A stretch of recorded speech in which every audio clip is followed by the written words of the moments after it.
All right, time good. Are we live? I think we are. Hello all and welcome back to the Women's Football Chat. We are back for yet more Barclays UWCL action on this Sunday morning as Chelsea take on Aston Villa. Chelsea still the reigning champions in this competition, though after yesterday's result, it does seem like they'll be holding on to that crown for a very short time. City, the champions-elect, but Chelsea still in the position to be competing for Champions League football at this stage in the season, and they can't really afford to drop any more points in their pursuit of Europe next season. Obviously a bit of rotation for Chelsea today as well, with Champions League in the midweek on the mind, and Aston Villa today will be hoping to take full advantage of that. Villa in decent form recently, a big draw with Manchester City 2 weeks ago, a win against Leicester last weekend, albeit a narrow victory. They probably should have been more convincing there, but they've been in good form throughout March. Can they keep that up and make it an unbeaten month away at Kingsmeadow? Very few teams go to Kingsmeadow and get a result, but it hasn't been the fortress that Chelsea have been renowned for having. It's been an opportunity, really, I think, for some teams to exploit, and Chelsea haven't been on top form. But they'll be keen today to get back to winning ways. A draw last weekend to London City, not the result that Chelsea need at this stage in the season. And then, of course, the loss to Arsenal in the week. So a tough week for Chelsea. They'll be hoping they can win this weekend, get back to winning ways, and to look to take that momentum not only into the Champions League quarter-final second leg, but also into the FA Cup quarter-finals next weekend. Sammy, welcome to the stream. Thanks for the live stream. No worries. Thanks everyone that is jumping in to the live chat. 15 minutes until kickoff. So we're going to dive into the lineups and preview this fixture ahead of that 12 o'clock kickoff time. So let's begin with the home side, Chelsea. Of course, we are at Kingsmeadow for this morning's game. So we'll start with the Blues. 4-2-3-1 for Bonpastor's Blues. In goal, it's Hannah Hampton. A back four of Carpenter, Bronze, Germer and Villa Berman. In the midfield, a pivot of Walsh and Nuskin, with Captain playing in the 10. On one wing, Alyssa Thompson. On the other, Lauren James. And leading the line, returning from the Asian Cup, it's Sam Kerr. So some big decisions in there. Carpenter and Kerr both now back from international duty, ready to play for Chelsea in this fixture. Also at centre-half, we see Bronze coming in there, giving Kadisha Buchanan a well-deserved rest. And we see Burma move across to left-back to accommodate for that. And then no Sondi Baltimore in this team either. So Chelsea still light on those rotation players. Cuthbert getting a rest as well. So a couple key players, particularly those that are having their minutes managed in the form of Buchanan and Cuthbert, getting that rest today. And a couple of players in the side who perhaps haven't played a load of football recently and need to get those minutes. So I think that's important rotation. Kerr coming back on the side, I think is going to be really important today. Villa have a knack for not defending set piece or not defending aerially very well. When you think to the Manchester City game where City scored 6, they really struggled to handle City in the air, particularly, of course, Khadija Shaw. So if Chelsea can look to gain the tactical upside from that once again today, if they can look to stretch the play well with Ellie Carpenter at right wing back and likely Thompson on the left wing, if they can stretch the play well and they can pin Villa back, then look to put the cross into the box, I think Kerr will be really important. The other interesting thing for Chelsea today is Niamh Charles makes the bench. Hasn't been involved for the Blues since the turn of the year. Re-injured her ankle in the warm weather training camp over the winter. So hasn't played yet in 2026. Does make the bench for Chelsea today. And I think if Chelsea did have the option to bring her on in the last 20 minutes, I think they'd really like to use that today and try and ease Niamh back in. With the number of games that are coming up over the next few weeks, the lightness of this Chelsea squad, they can really do with Niamh Charles being back fit. And yeah, it's a bit of a shame. Niamh obviously started the season injured, Niamh Charles, came back in November, was building up the fitness, played a lot for Chelsea in December, and then re-injured that ankle in the winter, but does make the bench today. GT, welcome to the stream as well.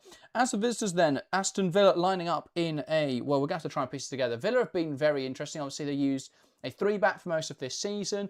Quite recently, though, it seems to look more like a 4-back. At least that's what the lineups have been saying on FotMob. Again, often it does end up looking like a 3-back. So we'll just have to see how they play out. But let's try and piece together what this Aston Villa side looks like. For certain, I'll say in goal, it is Ellie Roebuck. A back 5 then I'm going to go for of Vilms, Patton and Delandes, the back 3, and Grant and Niswonger as the wing backs.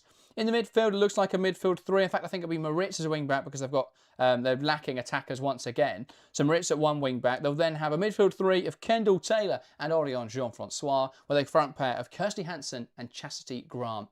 Villa, another side who've had quite a few players missing recently, as noticed really with Moritz playing a bit more of an attacking role as an attacking wing-back, which again we've not really seen. A big addition though for Villa has been the introduction now of Jenna Niswong. Obviously came in from loan, from Arsenal, sorry, in the January transfer window. Didn't really get up to speed particularly quickly, didn't play many minutes, but the last she's played the last 2 matches, this will make it her third, and she's looked really good in those games. So she's got a nice run of matches under her belt now, and I think she could be really important again today. If we're looking at where those weaknesses are for Chelsea, if Villa can get those wing-backs high and put pressure, especially in behind Ellie Carpenter, that's absolutely where there is, I think, a bit of space today. And Niswonger will be really important in trying to exploit that space. In terms of Villa as well, Hansen's been the most important player, while everyone else around us seems to have missed quite a lot of chances this season, particularly the likes of Ebony Salmon and Chastity Grant as well, to be fair. Hansen's been really consistent, still up there as one of the top goal scorers in the league, and if she can, if they are going to find a way to goal today, it's likely going to come through Kirsty Hansen. Samuel says, Sonia should make sure her players kill the game early. Chelsea should be clinical and take their chances in today's game and against Arsenal in the second leg. Yeah, I think that was the case when you look back at the last 2 matches for Chelsea. I know there's been a lot of criticism of those performances. And I think a lot of it has been that Chelsea had those chances early on and then have gone on to tire a lot in those games. If you look back at the London City game, lots of opportunities in that first 45. Carnegie scored, but ultimately Chelsea could have gone into the break 2 or 3-0 up. Aggie Beaver-Jones had one just the other side of the half. Those kind of chances go in and it's a different game. Ultimately, they let it get silly and drew with London City, and that was a big drop of points. Similar story in the week. Early opportunities hit the post. They had chances. Obviously, the Berman goal, or well, the own goal really from Kadina not counting was a farce. But they had opportunities. They gave up chances in really silly fashion to Arsenal, and that kind of now massively puts them on the back foot looking into the week. And yeah, I think Chelsea have won alongside sort of Manchester United, similar sort of vein as we've been speaking about United yesterday, have struggled a lot with injuries and fatigue recently. I think that was quite evident in both the last 2 matches. A couple of fresh players into the side today, though, especially on the bench. Obviously, Kerr and Carpenter coming back as well will ease some of those squad issues. But yeah, Chelsea have lost, have had a lot of players not available in recent weeks. Shaman doesn't want to the stream, says, will Jean-Francois score against her old club? Well, we spoke yesterday again about, the old club, can you get a goal against your old club thing, obviously with Jess Park. That didn't quite happen, and it never really looked like scoring. Can Chelsea do, both sides have players that play for their former sides. Jean-Francois is probably more likely to score than Hannah Hampton, but you never know. Maybe they could both grab a goal, but yeah, it's always a thing, isn't it? There'll be that extra motivation today for Orion Jean-Francois to prove Chelsea wrong in their decision to sell her. Ultimately, I think even if she scores, Chelsea will be very happy with that deal. £450,000 for a player who was kind of 5th choice. I don't think that's too bad for Chelsea. So, yeah, I don't think Chelsea will regret that sale too much. But if she would go on to score today, that could potentially derail their chances of European football. So we'll see how that goes. Morris says, need a win today to have confidence for the second leg against Arsenal. Absolutely. I think as important as the league is right now, that's absolutely the paramount concern, is that it's just this slump now. And I think a big win today could just lift the morale for the group. And if they can then carry that into the midweek and get a win against Arsenal, and if they get a big enough win, get through, that then takes a lot of momentum, get into the FA Cup semi-finals. That's a really positive week. And I think that can really kick Chelsea on from there. We thought the League Cup could be the catalyst for that. But with so many players missing and so many fixtures in a short space of time, it has just led to issues for Chelsea after the League Cup final win. But they can have a really positive week here and potentially find themselves in the semi-finals of 2 different competitions. That would put them in a really good position. Samuel asking, does anyone know the Sonia pattern in this Chelsea side? Well, if you mean formation, it'll be a 4-2-3-1 today. Phoebe says, if James and Sam Kerr can have good games, that should give the most confidence as to who can hurt Arsenal. Yeah, I think it'd be interesting to see who they go for through the middle against Arsenal, because I don't know if Sam Kerr's the best option. I think what we saw I think Sam Kerr's fantastic for big matches. So again, I see arguments both ways. But what we've seen for Arsenal this season is they've struggled against the transition at times. But Arsenal are also going to sit deep as well. So it can go both ways, because Chelsea had those opportunities where they broke in behind and they weren't taken. but you want those pacey players to be making those runs in behind. But equally, there are moments in the game where Arsenal sat really deep, and having a Sam Kerr in the box, someone to aim for, would have made a big difference there. So I can see both sides of the argument. Kerr playing today, though, potentially indicates she won't start in the week, but she's such an important player, Sam Kerr. We saw how important she was for Australia at the Asian Cups, and great performances there. If she can carry that form now into the domestic football, absolutely going to have a strong end to the season. That could be really important for Chelsea. Chandler says Kira needs a big game today. The Arsenal game is one of the worst games I've seen her play. Yeah, Walsh really struggled, I think, with the physicality of the Arsenal game. There was a real intensity about Arsenal off the ball, and I think Walsh really struggled against that. So, you know, maybe I think today is different. Obviously, there won't be the same intensity in midfield. She should have a little bit more time. But it does beg the question, you know, what do Chelsea look to do in midfield in that game in the week? Do they play Kira Walsh, or do they perhaps go for something like Cuthbert and Nuskin? We saw that midfield pivot work really well last season until Walsh came in January. And I just don't know if a single pivot against Arsenal is the right way to go about it. But that is a different conversation. We'll save that for later this week. But then that leaves just one thing left to do, really. But players about to emerge from the tunnel. So let's dive into predictions. If you're watching along to the show, get involved in the live chat and let us know your score line prediction. I've got no Harry to turn to today, so I'm going to kick things off with my prediction. I'm going to back Chelsea to get back to winning ways. I think today is a really important game in the context of their season, especially with the Champions League and the FA Cup coming up over the next 2 weekends, especially with Manchester United dropping points yesterday. This is a great chance for them to get back up into second place, and albeit Arsenal with loads of games in hand, and I think give them the confidence they need going into Wednesday. If they lose this morning, it's going to make Wednesday night really difficult, or even more difficult than it already is. So yeah, important one in this game, really, to re-establish some confidence, re-establish a positive feeling around Chelsea. I will say Chelsea 3, Aston Villa 0. I think it's what's needed today, Chelsea to get some goals. I think, again, if they can be sharp in front of goal, they can absolutely take advantage. I'm picturing a similar win to West Ham earlier this year, where they didn't really take their opportunities, made a few changes, and were able to just find a way over the line. I think Villa have been way too wasteful.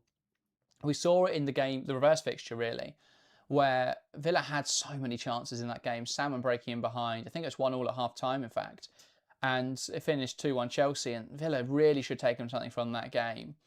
So I think it'll probably be a similar story. I think Villa will have chances today. I look at that Chelsea back four, and I think there is the opportunity to perhaps exploit a little bit of fatigue and a little bit of, I think, wear and tear really in that back line. Those players have played a lot of football this season. So yeah, Villa will be direct. Villa will be transitional. I think they'll have chances. I just don't think they're going to take them. I think Chelsea will take theirs.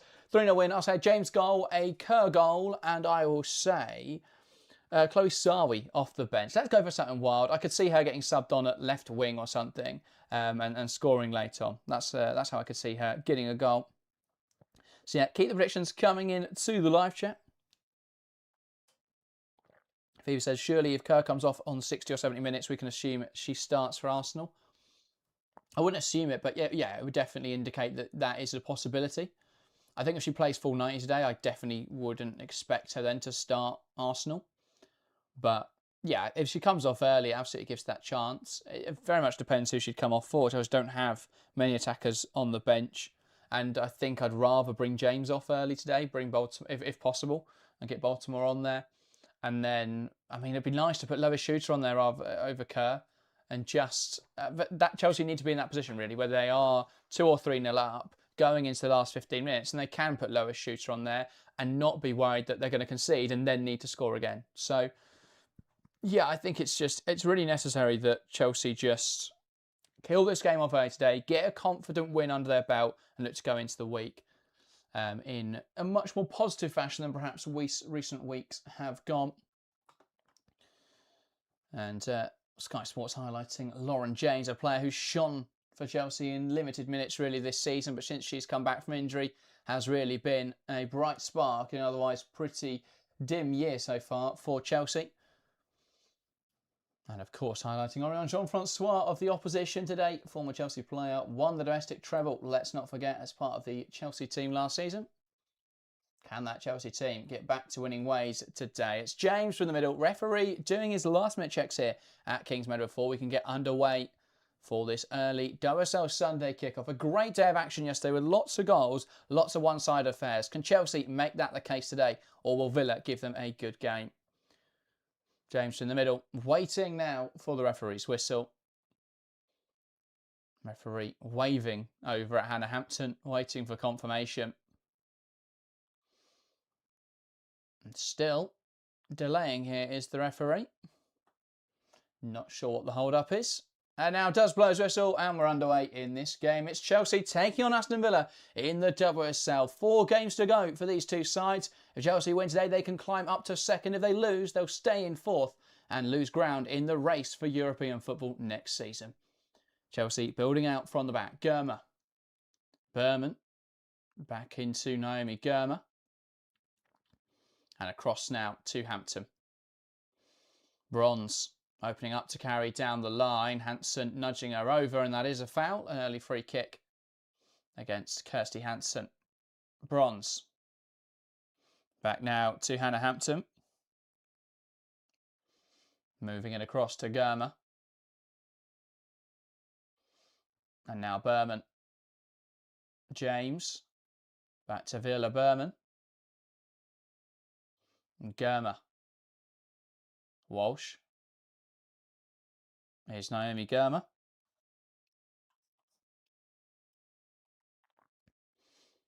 And now Hampton. Lifting it out to the right-hand side. Carpenter bringing it down well. And Bronze.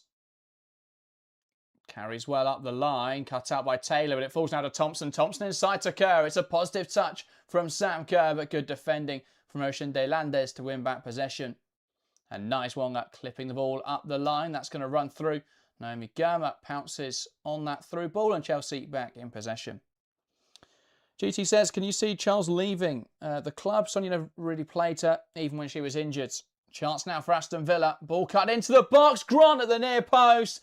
And that's too easy. Way too easy for Aston Villa, who score inside 90 seconds. Chelsea make the mistake building out from the back, and Aston Villa take the lead in this one.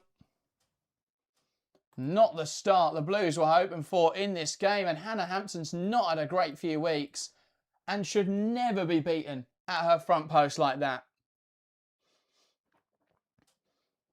Chelsea won this through ball without too much drama, but it was a poor pass into midfield and no one really reacts. Grant feeds it to the right-hand side, makes the run off Kerr. Kerr doesn't stick tight with her, and Hampton should do a lot better.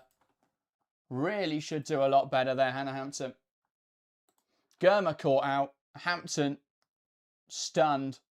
And Chelsea, early in this game, opened way too easily. And Aston Villa leading in this game. It's Chelsea 0, Aston Villa 1. Just so many mistakes in there. So many mistakes. Bronze with a poor pass. Kerr getting lost. Hampton should do better than near post. Not the start Chelsea needed in this contest. The Blues on the ball now, though. Here's Berman. Kerr. And the Skun bouncing back to Naomi Kerr. And now Villa Berman. Kerr. James looking to dart inside. Back now into Kira Walsh. Kerr. Finds Bronze. Bronze looking up the line and trying to clip it in behind for Alyssa Thompson here. And Thompson will give chase. Nice Wonga. Some great defensive work and sees how to play well. Able to just get the right side of the ball there and keep Alyssa Thompson from finding it. But yeah, it was well worked from Aston Villa. After a big mistake, Grant shifted it into Vilms. Grant made the run off the shoulder. It should never have been that easy for Chastity Grant. And a shot to the near post, yeah. 3 players in there that should really hang their heads in shame. Bronze, Kerr and Hampton all should do better in that sequence. Carpenter on the ball. Now out to the right-hand side. Thompson does really well to keep it in play. Inside now to Carpenter. Back to Alyssa Thompson. Now Bronze. Into Hampton, who's stepping up here to split the centre halves.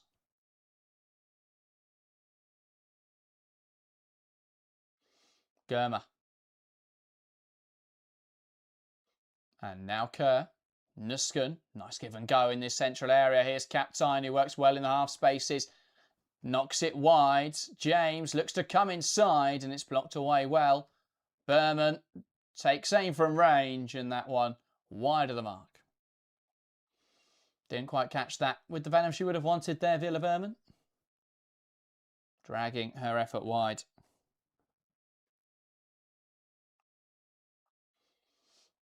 All right, says, guys, that Goma fall down must be studied. I think it's a simple case of a player who's been injured a lot this season, just coming back from yet another injury, and just not looking 100% fit. I think, yeah, should do a lot better to track the run of Grant. Absolutely, I don't disagree.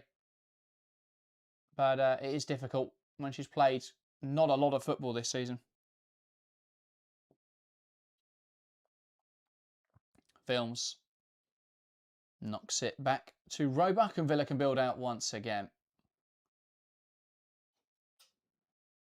De Landes launching it long. Hansen tries to pounce. It will drop in midfield now, and Nusken wins it off Kendall. Walsh towards the right-hand side. It's picked off by Nice. Got back in the possession of Chelsea. Captain, lovely turn. Feeds the ball into Thompson. That's beautiful. Looking for Kerr. And was there a push in there? Not enough for a foul. James now across the face of goal. And that should be 1-1. Lovely move from Chelsea. Captain turns fantastically. Finds Thompson. And that's got to be a better ball in from Thompson to Kerr. And James unlucky. Does everything right, really. It's a tight angle. Tries to go across goal. Just slightly wide at the far post. Nice move from the Blues. Couldn't quite cap it with a goal.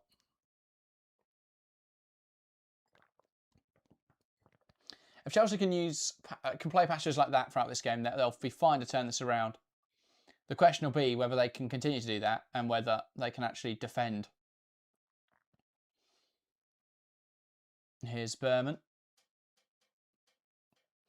Says Jack, she was the best defender in the UWCL and now looks mediocre. I mean, she's adjusting to a completely new league. And she's picked up 3 major injuries in 14 months or something like that. Like, I get there's frustrations. It's a player that Chelsea spent £850,000 on or something around that fee. And there's high expectations there. And Chelsea trust Germer to sort of be the leading centre-half over the next decade. I understand that fully. And you know, I think there is a bit of disappointment as well. When she signed for the club, I was incredibly excited. And it's not really panned out perfectly. But she's picked up so many injuries while adjusting to a league. She's had to play in very difficult situations. Whenever she's fit, she just gets thrown back in there because of a lack of options at centre-half right now. But no, I agree, of course. Everyone wants to see more from Naomi Germer. I just think it's harsh when there are some very valid reasons that she's making mistakes. Where there's less valid reasons is Bronze playing a poor pass into midfield or Hampton making a mistake at the near post. Now, Hannah Hampton's been flawless, especially last season when Chelsea didn't put a foot wrong. But the last couple of weeks when Chelsea have been under a lot of pressure, and I love Hannah Hampton, will happily, you know, one of the best goalkeepers in the world, if not the best goalkeeper in the world. But at this crunch time of the season, she's made some pretty high-profile errors over the last few weeks.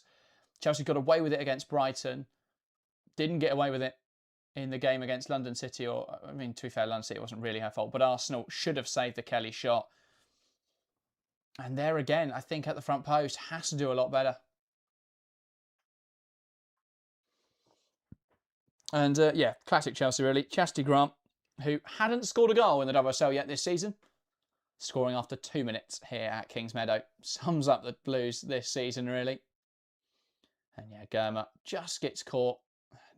Watching that replay, infuriating. I still think Hampton's got to do a lot better. Germer.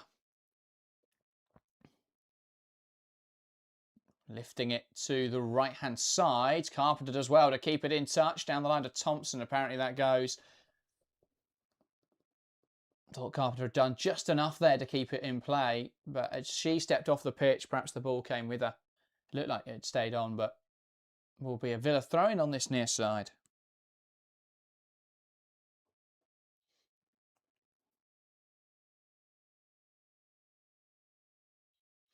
Nice one, goes down the line. And that's out for a Chelsea throw-in. Chelsea now building out from Hampton. Germer. And now to Walsh. Walsh lifting it out to the right-hand side. Carpenter bringing it down well. And now Captain. Carpenter. Trying to lift that ball forwards, and it gives something for Thompson to chase. And out to it well is Ellie Roebuck, who comes and collects.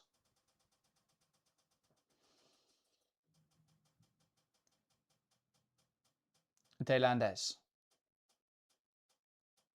Under pressure here from Vika Captain. De Landes clearing her lines well though. Bronze will get there and looking to recycle the attack. Headed away well by Miri Taylor, who asserts herself in midfield, and Bronze giving possession back to Taylor. Nuskin with a good tackle. Chelsea back on the ball. Carpenter, Walsh does well there to hold on to the ball under the pressure of Lucia Kendall. Ball round the corner into Thompson, back inside to Vika Captain. Captain's playing really well. Turns nicely and finds Ellie Carpenter. Carpenter coming forwards, cuts it back for Thompson. That was a difficult one for her to work with in there, and giving away possession. And Kendall looking to release. Hansen early. Bronze gets done a little bit there, but Hansen deemed to committed a foul. And that will be a free kick. Just got shrugged off too easy there, Lucy Bronze. And Kirsty Hansen, fantastic in transition.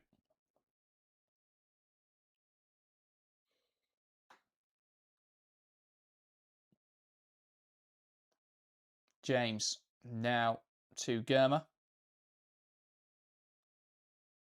Berman to Germer, lifting it over the top, looking for the run of Captain. Too much on that one though. Nice movement from Vika Captain. Berman just putting a little bit too much on that ball.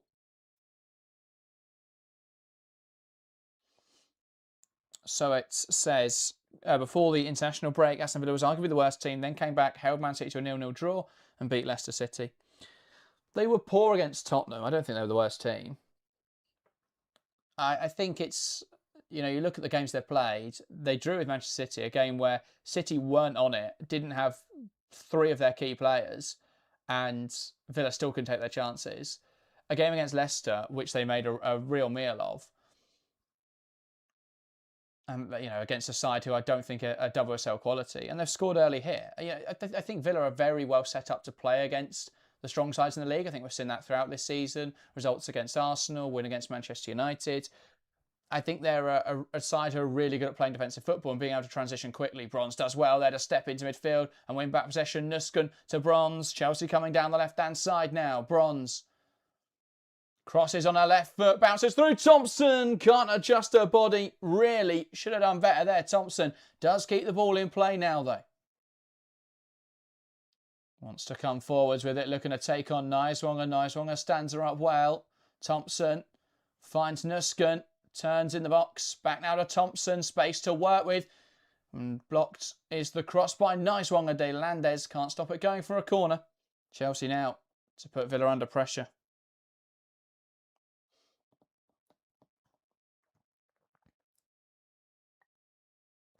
Really nice passage that from Chelsea though. Bronze here had just broken on the left-hand side, and it's clearly not her favoured side. The ball in was decent. Thompson should do a lot better. Just fails to anticipate this ball in. Corner taken quickly. James now cutting inside. Shame he missed what built up to that, but James darting inside, letting off a shot, just couldn't quite open up the body well enough.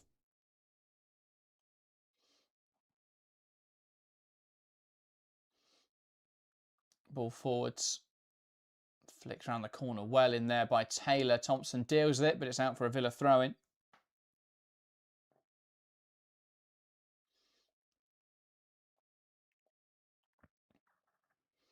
A nice one looking down the line. Plays it inside to Kendall. Kendall turns well. Germer. And there is a drag in there. I think Walsh just holding on to the back of Lucia Kendall there. And GT saying, yeah, can you see Niamh Charles leaving? Yeah, I absolutely can. I don't know how I feel about it. I think Charles has been fantastic at times, but I don't think she's, you know, that top level. Is she a Champions League winning left back? No. And I don't think Sonia wants a right-footed left back. I mean, there's obviously, people go on about her not playing under Sonia. She's been injured for most of it. She started with an injury to her arm, and Baltimore was doing fantastic at left back, so there's no reason to change that. And now she's been injured for most of the season, picked up an ankle injury, played when she came back from that injury, and then re-injured the ankle. So I think back end of last season, she probably could have played more, but a large part of that, of her not playing, was that she was injured. Started the first game of the season against Manchester City, made a high-profile error. That could have cost Chelsea, ultimately didn't. But yeah, I understand why she hasn't played loads. I don't think she's the level Chelsea want. James cuts inside, takes aim, and Roebuck saves well again. And Chelsea are starting to put Roebuck under pressure. While James has had 2 shots now, she probably could have done more with. At least Chelsea are getting shots away and shots on target as well. Really, someone should challenge that ball in the air. More of a floater than a shot. Nusken, captain, doesn't quite get that one right. Under pressure from Taylor, tried to flick it towards Nusken, flicking it out of play.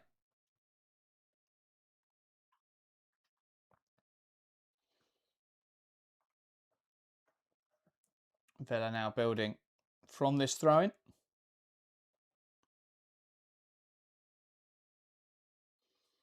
Nice Wonger up the line and out of play. Bronze tried to catch that ball for the throw-in, but it gets away from her grasp. Here's Carpenter with the throw. Ball inside now. Kendall feeding the right-hand side. One back in there by James. Lovely footwork here from Lauren James. Feeding the ball through the lines to Nusken. Nusken takes aim. Brilliant save from Ellie Roebuck. Is it one of those days? Ellie Roebuck has already made a few big stops now. And that's a fantastic save. James here, fantastic footwork, feeding through Nusken wonderfully. And Roebuck just tipping it around. Frustrating one because Chelsea have had a really good start to this game. Outside of a stupid mistake early on, it really has been all Chelsea, but that's just how I'd summarise the season for Chelsea. Too many errors at the back have cost them. Not clinical enough in front of goal. Ball in, and again, it looks like Roebuck's made a good save there. And Nusken knocking it out there for a goal kick. Trying to claim a corner, won't be given. But Chelsea putting Villa under real threat now. Let's have a look at this corner. Nusken headed across goal, and it's Chastity Grant with an important header away on the line. Doing enough there to stop Chelsea equalising.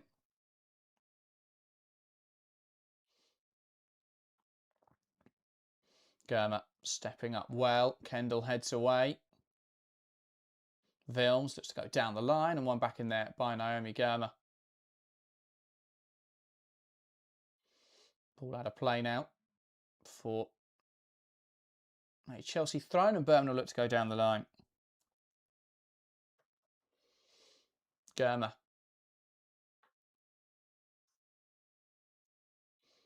And back to Hannah Hampton.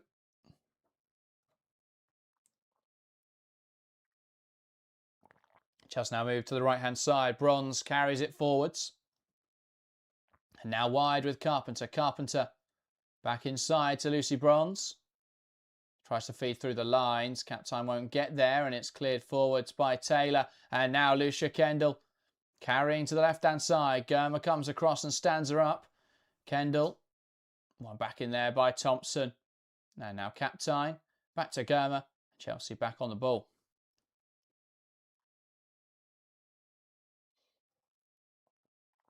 Nusken. Slipping it through the lines as Kerr timed it well. Takes aim, finds the back of the net. And Chelsea draw level in this game.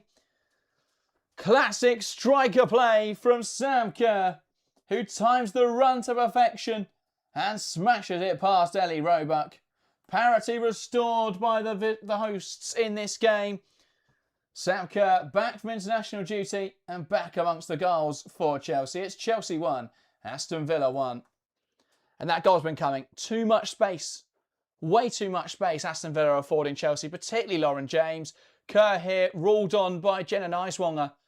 The rest of the backline steps up, but Niswonger too deep. Kerr times the run well. And Roebuck gets a glove to it. Not strong enough, though, to deny the effort of Sam Kerr. It's a beautiful ball through from Nusken. Kerr having that understanding with Sioka Nusken's really important. Makes the run well. Nusken knows where she's going and puts it in the perfect place. Roebuck can't deny it, and Chelsea draw level in this game, and they're under pressure now. Villa, Roebuck launching that out of Kings Meadow. And Chelsea now will look to play from this throw-in. They'd like to get into the lead as quickly as possible in this game. A foul there from Noel Moritz, and a Chelsea free kick in a good position.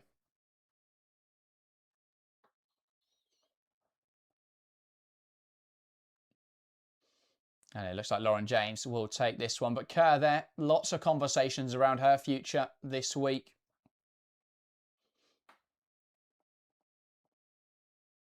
Showing what Chelsea could miss out on next season. Ultimately, though, can she do that consistently enough, I think, is the question.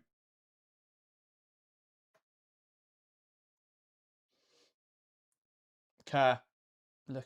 James putting the ball into the box. Walsh taking aim from range and clearing the stands. Not what you want from Kira Walsh. Need to keep that shot down. Has done well in those kind of positions recently, but unable there to trouble Roebuck.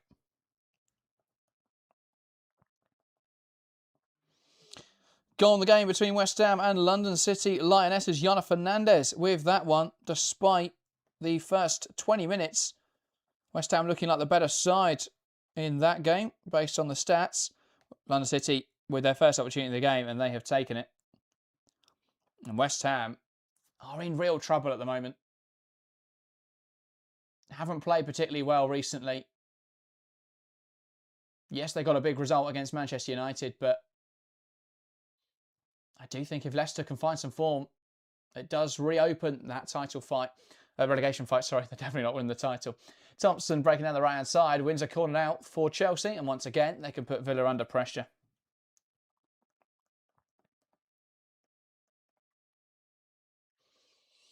No, says, yeah, it was a great counter. That's why I think London City have done well this season, is counter-attacking. And that's why they've got, they probably should have beaten Man City. They did draw with Chelsea. They've had some better results under Maestro, but their general play is pretty poor. James lifts it in there. Great ball. It bounces through, and Chelsea take the lead in this game. They've put so much pressure on Villa since conceding, and it's Naomi Girma there, I think, got the final touch. She's certainly going to claim it. And Chelsea take the advantage in this game. A rocky start, conceding after 100 seconds. But on 20 minutes, they lead by 2-0. It's a lovely worked corner routine between James and Thompson. Lifted in there, and I think it just glances there off the head of Naomi Girma and finds the back of the net. Fantastic ball from Lauren James. The question will be whether Girma got a touch on that at all, but she's certainly claiming she did. And Chelsea in the lead in this game. And yeah, I think going back to what I said a few minutes ago, Chelsea have been the better side. Really good performance so far from Chelsea. One poor mistake early on has cost them. Now, Villa looking to come the other way, though. Kendall feeds the right-hand side. Lynn Vilms plays it into Chastity Grant. Grant now looking to come inside with the ball. Can she get a shot away here, Grant? She will do. Not as dangerous as her first effort, though. Not able to find the target.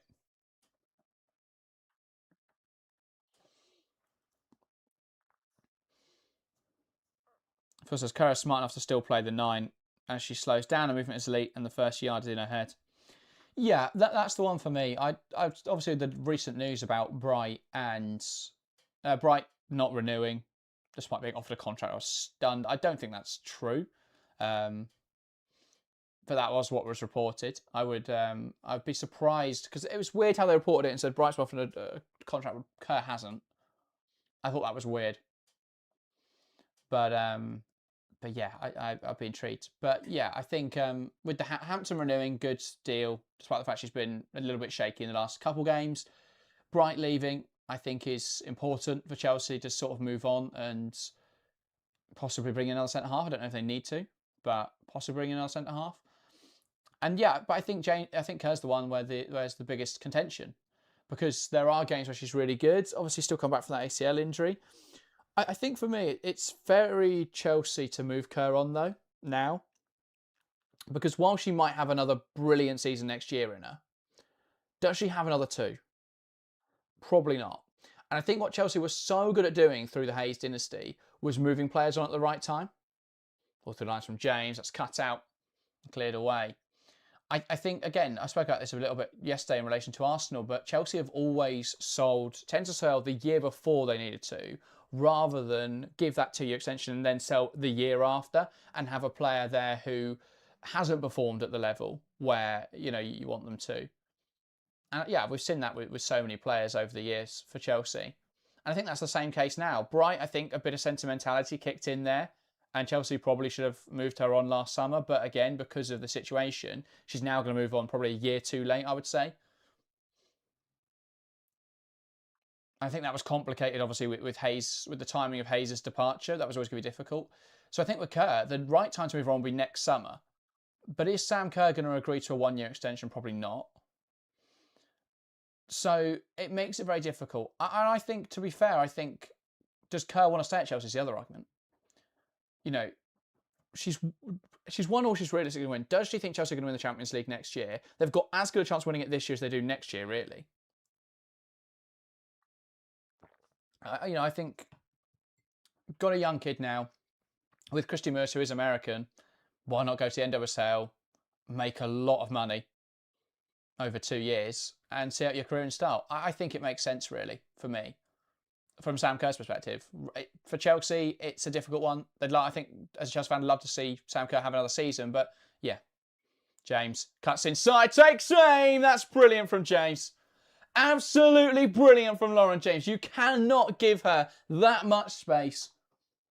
So poor from Aston Villa, who just afford James the freedom of Kingsmeadow to dart inside and fire one to the near post. And Chelsea, despite a shaky start, are hitting their groove now.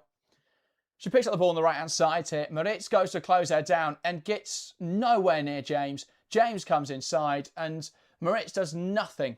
Nothing to stop her. Nothing to stop her letting off the shot. It's way too easy for James. And of course, Lauren James in this position fires home at the near post. And Chelsea now leading by 3-1. Phenomenal. Phenomenal from Lauren James. We saw it in the week. The big difference maker in a game where Chelsea missed a lot of chances. That goal from James on Tuesday night, keeping Chelsea in the tie, really.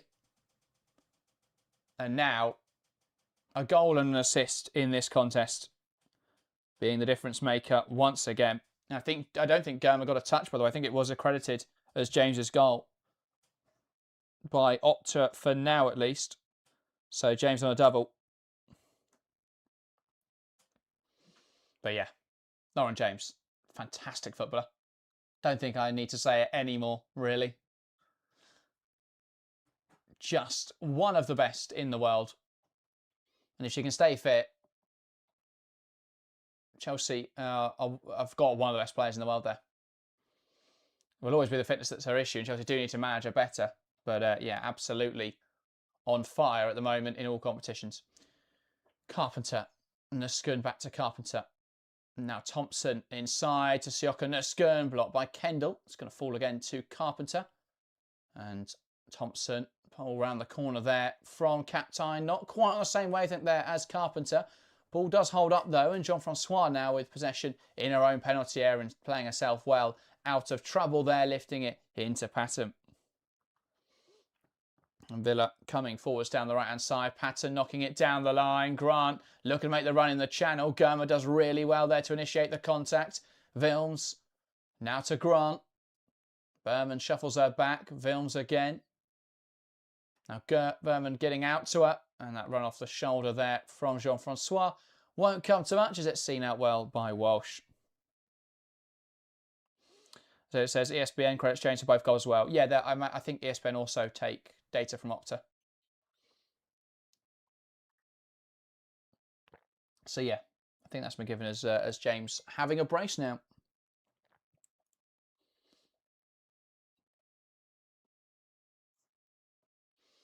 Chelsea in possession. Cap time. Now Germer.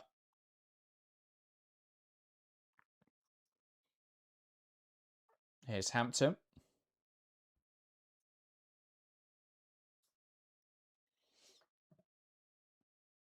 Chelsea playing to the left-hand side now with Germer. Nusken. Trying to find Kira Walsh, but too much on that from Nusken. I really like the balance of this midfield, and I think this is what I was starting my notes, and I won't spoil the video, but I was starting my notes and my thinking about what Chelsea should do next season. And the issue of Aaron Cuthbert, I think, is a big one, because I don't think Cuthbert and Walsh work together. I think we've seen that since Walsh came in last January.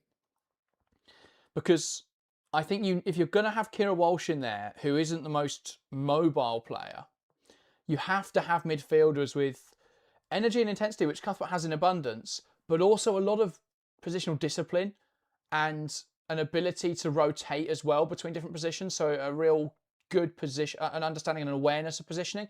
And I think Cuthbert gets drawn in too easily. Ball into the box now, and Anson has one back here. That's a bit of a break down the right-hand side, but the flag does go up, I think. Based on, it is a goal. It's just that she's injured there. It's why there's a muted celebration. Aston Villa 2-1 back here. Way too easy again from Chelsea. Down the right-hand side, ball flashed across the box. Chelsea don't deal with it. Kendall opens out to the right-hand side. Berman's got two. And Films flashes the ball across the box. Bronze can't compete. I think Bronze has got to get there for me. Just doesn't deal here with Hansen. Lets her run off her shoulder and gets there first. Nice move from Aston Villa. They move the ball quickly and hurt Chelsea. And this is one hell of an open football game, isn't it? Chelsea 3, Aston Villa 2. Now, well, in this kind of form, giving Kirsty Hansen that kind of opportunity is a very dangerous game. This is why I think my 3-2 predictions out the window. No way this stays the same. Well, this is what we've seen for Villa a lot recently, is that their games have just become kind of shootouts. We saw it against Tottenham, wasn't it? Like 7-3 in that game. They've changed recently to this 4-back. Start of the season, they're way too defensive.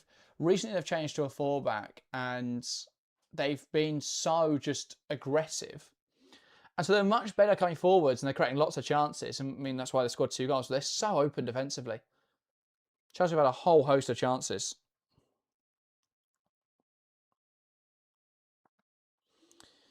But yeah, I think Bronze, for me, bears the responsibility for that one. Has to deal better with that ball coming in. Has to make contact, I think, at the first point, rather than letting that ball bounce across her.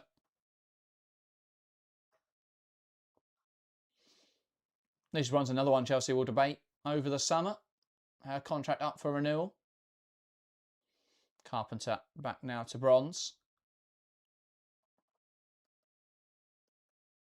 Walsh. Bronze. Now Walsh. Trying to lift it in behind. Headed away well. And James now gets the ball. Carpenter back to Lauren James and smashed away by Nicewanger. And here's Carpenter again. Throws it onto the back of James and looks to use it. And I don't think the referee's particularly happy about that one. For some reason. I think maybe a foul throw. There's nothing wrong with throwing it into the back of another player and then playing with it. But there we go. I think it may have been a foul throw.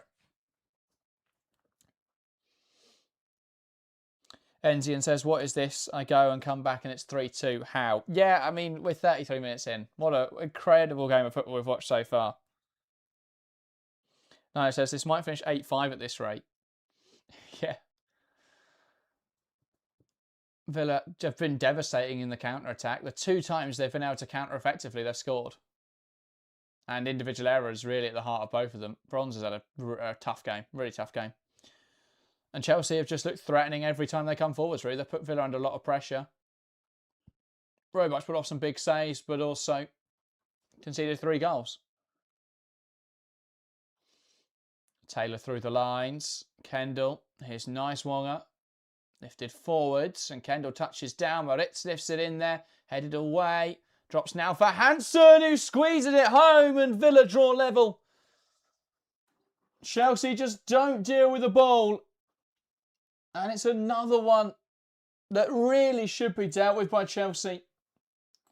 The game back level now. Chelsea look to be cruising to victory after 22 minutes. When Lauren James put them 3-1 up, but now 2 goals from Aston Villa and the game is level again. What is going on? Bronze doesn't deal with it. And no one anywhere near Hansen. Hampton furious with their defenders there. Not much she can do about that one, really. Does well to get across it, just can't quite get to the ball. But defensively, again there, Bronze heads it wildly. No one contests Films in the area, who touch it back to Hansen. And no one's anywhere near Hansen, who has the time to bring it down and fire it to the near post. Chelsea 3, Aston Villa 3. Germer back now into Hampton. Walsh. And now James. Nice turn, looking to lift it in behind, and it's Kerr. He's made there off the shoulder. Takes same on the volley. Just getting that one a little bit wrong. Too much behind that. And lifting it over the goal. Another great ball from Lauren James. Sam Kerr just drops back into an onside position, allowing her to make this great run in behind. Just doesn't quite get that right. Maybe should look at the options across goal there.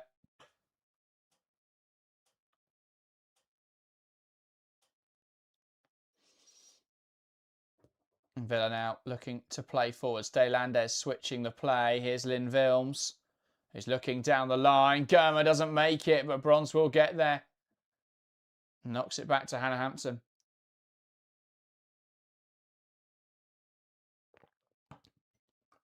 Headed on by Kendall.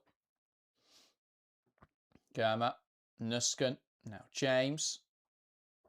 Captine. So it says Sonia thinks you can just put 4 defenders on a field and expect them to play together. I mean, what other option does she have right now? You don't want to play Buchanan because you're going to need her in the week, and she's just come back from an ACL injury. Lovely move down the right-hand side between Carpenter and Thompson. Ball in, and that's chested away well by Vilms. One back by James. Captine can't quite hold on to it as Vilms makes the challenge. And Berman winning it off Grant, and Chelsea back in possession. But no, this is not what Chelsea, this isn't the back four Chelsea would want to play in a game like today with all their fit options available. If everyone was fit and available, yeah, it wouldn't look anything like this. But it very much is who is here and who can play.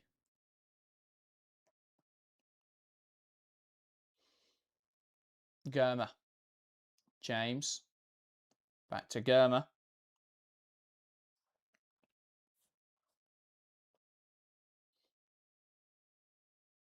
And now Hannah Hampton. Looking to lift it to the right-hand side. Carpenter, a positive header.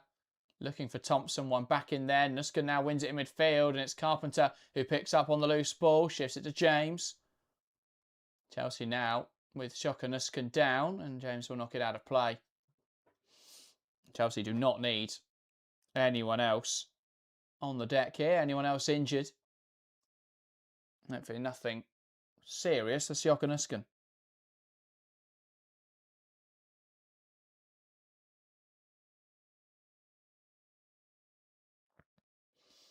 But yeah, I look back at some of these goals then for Chelsea, more positive news. I think Sky Sports are giving it the way of Naomi Germer. And yeah, I think now that has been updated on Opta. So Germer credited with the second goal for Chelsea. And Hansen, a brilliant double. Undoing all that great work from the Blues. Morgan's had a good game in the final third. Not really in her own third. But I mean, no one in the Chelsea backline has done themselves justice. Germer, I think, at fault for the first. Could have done more with the third goal. Bronze, I think, at fault for all 3 goals. Hampton should do better. I think on all of them should do better. Carpenter gives you exactly what you expect from Carpenter. Lots of attacking talent, but it is going to leave you a little bit open. And Berman, I find it difficult to criticise Berman because she's so young and because she generally doesn't do much wrong. Like, I think if you look at all 3 goals today, could she have done more? Possibly, but she doesn't really do. She doesn't make mistakes. She doesn't do anything wrong in those situations. Yeah, Nuskan just seemed to hurt her ankle there as she stood on the ball. Does seem to be okay to continue though. Important that for Chelsea. And Chelsea gets back underway. James. Thompson. To take it down the line. Back to Ellie Carpenter. And now to Walsh. Thompson. Here's Walsh. Poking it through the lines. Carpenter overlapping well. Lifts it in there. Blocked by Taylor in a Chelsea corner now.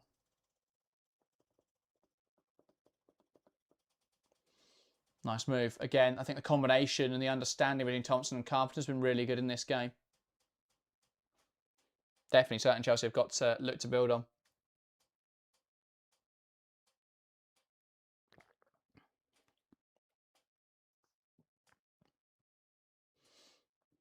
James lifted in there. Header across goal and no one else can make contact with it. It's a great glancing header. I think it was Lucy Bronze in there. And then it fell at the back. It went across goal. It might have been Nuskan actually, who'd just come back onto the field. But I think just a glancing header in there. No one else could make contact. Going at the back post. Wasn't quite able to get there either.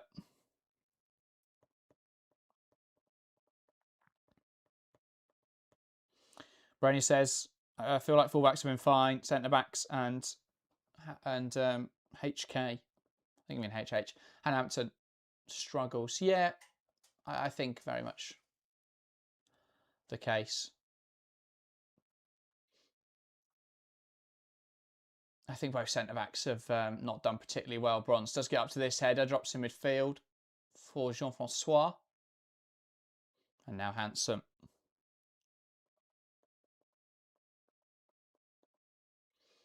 Here is Nice Wonger.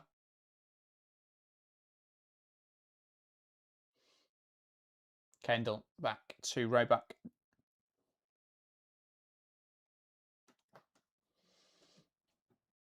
And here's Taylor lifting out to the left-hand side. Cut out well by Carpenter. Taylor. Here's Roebuck.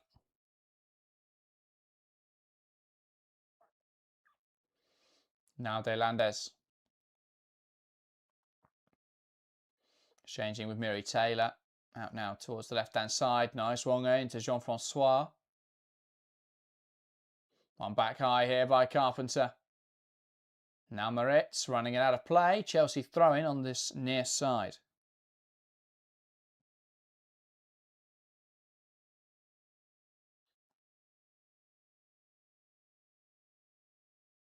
Carpenter. Bronze. Looking to lift it over the top and Captain can't quite get there. Mary Taylor does enough there to make life difficult for her. Stop her making the run through.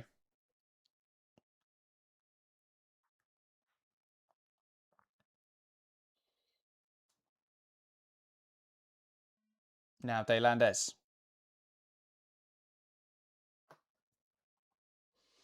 Carries the ball forwards well. James shrugging her off the ball. And here's Carpenter. Now Walsh. Captain. Back to Lauren James. Just lifts it effortlessly, really, into Naomi Germer. Bronze. Here's Walsh. Back to Bronze.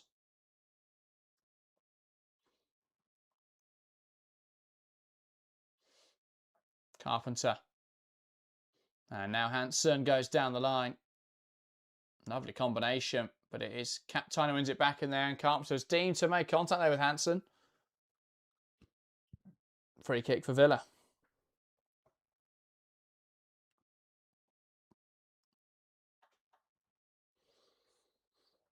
I'm fascinated by the fact that Chelsea have got Berman at left back today and aren't tucking into a situational back three.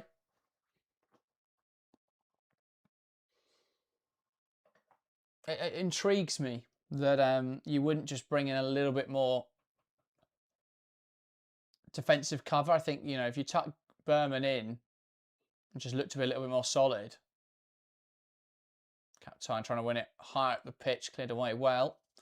3 minutes of additional time in this first half. Can either side use that to find a goal?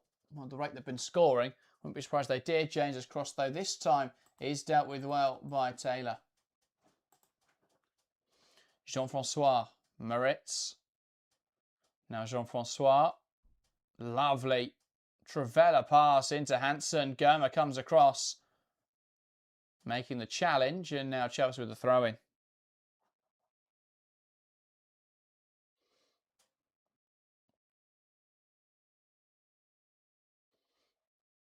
Bronze.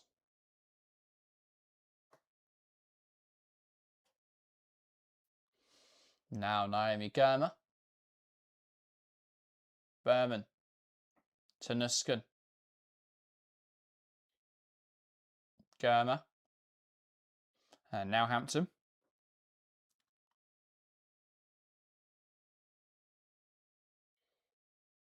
Chelsea building out. Hampton looking to switch the play here to Villa. Berman. And now to Alyssa Thompson. A pass inside to Captain. Back towards Thompson. Berman. Now Sioka Nusken. Walsh. Thompson. Nusken. Across to James. Does well to cut inside. Let's fly. Blocked brilliantly there by De Landes, who gets in front of that shot. A cannon of an effort from Lauren James. Villa just haven't been getting out to her quick enough, but that time the shot is charged down and blocked well.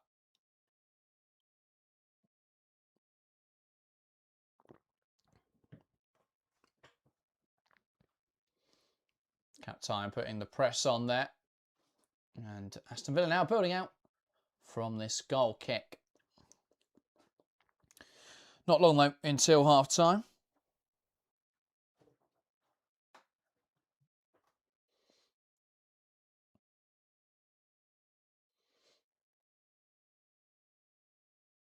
Aston Villa may well just send this long and look to see out the half.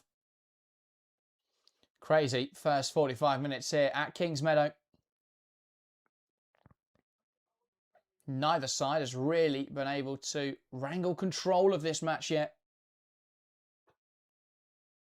And despite a slow start, Chelsea did well to establish themselves after the 20-minute mark, but up until the 20-minute mark, and Aston Villa from there found that double and just threw this game into chaos. And that is the half-time whistle. Chelsea 3, Aston Villa 3. Crazy first 45 minutes here at Kingsmeadow. Chelsea have looked good coming forwards, but a whole host of defensive errors have cost them on numerous occasions. And despite Lauren James's brilliance, the side unable to take the lead into half-time. Chelsea too open, really, at the back. Bronze, a number of mistakes there. Germer struggled as well. Hampton, another really difficult game for her. And as a consequence, Villa have done really well to capitalise on those opportunities. Grant early on, 3 counter-attacking goals really. Grant early on, the break down the right-hand side. Very similar goal as well as the Hansen one. The difference for Hansen was that was a run at the back post, whereas Grant found space at the front post. And of course that final goal, no one really reacting to the ball into the box. Chaos thrown in there really as well, with Bronze failing to deal with the header. And so at the half, the game level 3-3. But yeah, get your thoughts on that first half in the live chat. Let us know what you thought. And we'll discuss all that and more over the next 15 minutes as we build up towards the second half and break down what on earth happened in the first 45. In the meantime, if you are enjoying the show, make sure to smash that like button. 200 people watching throughout that first half.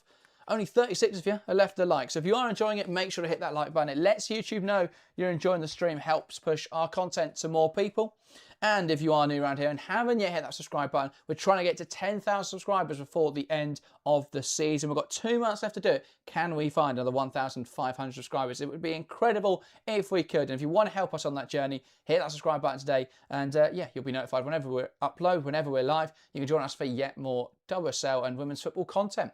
So yeah, let's talk about that first half. Villa started the better side, really. Or an update first across the grounds, around the grounds. Only one other game at 12 o'clock. West Ham 0, London City 1, the score at half-time. Looking like a typical London City game, really. Haven't had many chances outside of the goal they scored. And yet lead by a goal to 0. West Ham really struggling at the end of this season. And with Leicester facing Brighton later today, that's certainly one that isn't impossible to imagine them getting some kind of result.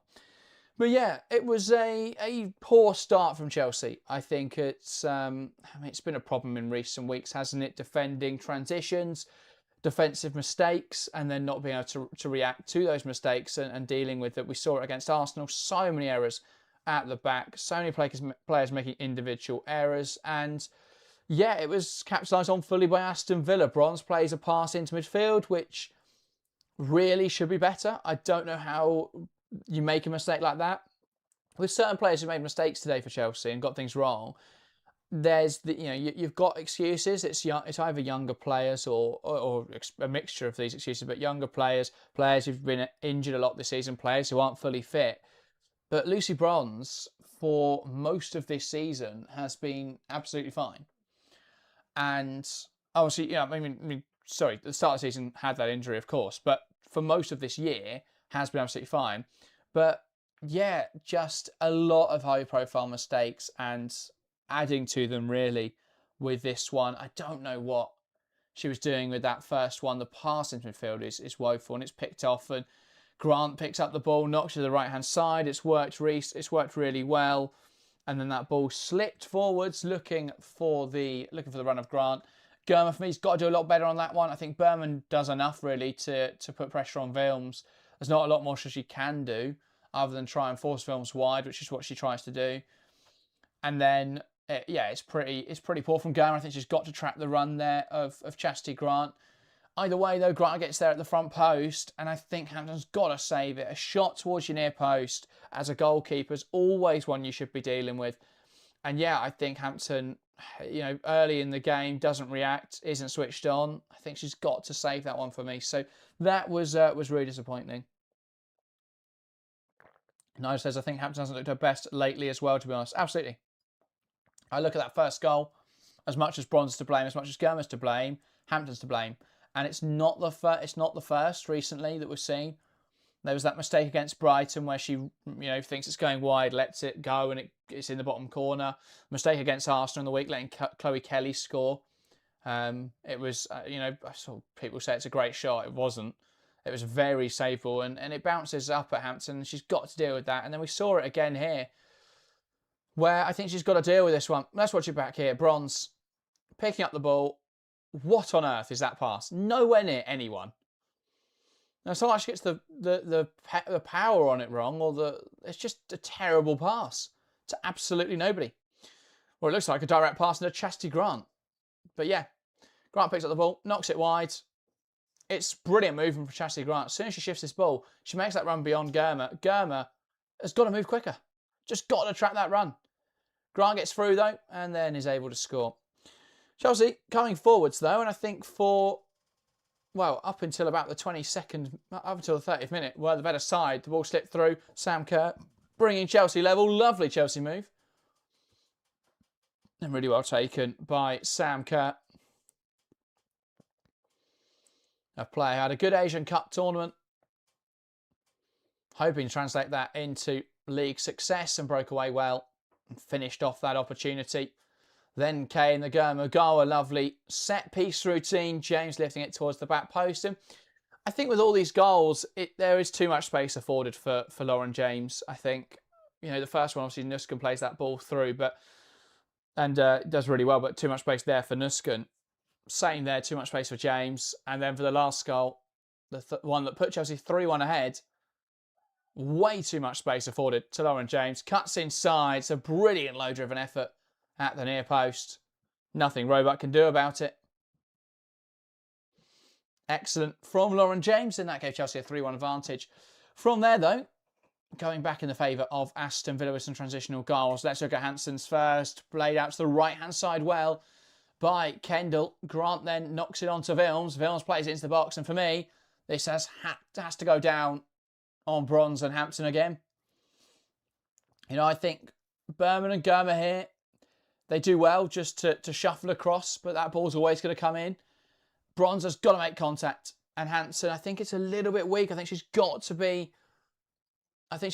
make herself bigger, make that more difficult for Hansen. And as for the third, it's a ball in from Moritz, which Bronze nods into danger. Wilms brings it down, touches it back to Hansen. No one closing her down quick enough, really. Germer does come across. At that point, Hansen burying it in the bottom corner. Can Hampton do more on this one? Yeah, I think so. I think she should shuffle across and anticipate that shot a little bit sooner. And either way, she gets down. She doesn't quite get down enough. So yeah, great game of football so far. Some pretty poor defending on display from both sides, really. Chelsea have looked great in front of goal, but way too open defensively. I think that's been the big issue, really.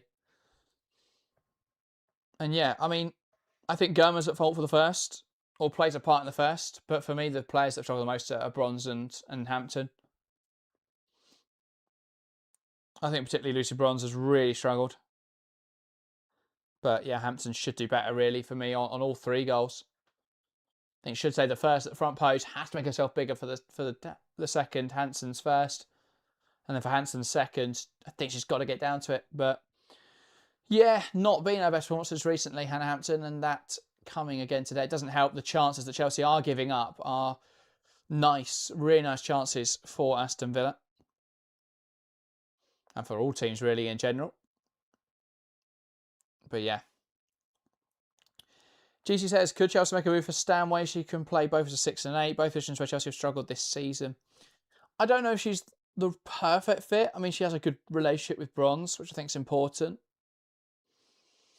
But I don't know. It's difficult. It's so difficult again with Chelsea because we don't really know what direction Bon Postel wants to go in. We've seen quite a few different ideas put together this season, but how do they all manifest? I think, for me, the system has to be built around getting James into positions to thrive. And I think that's what we're seeing now.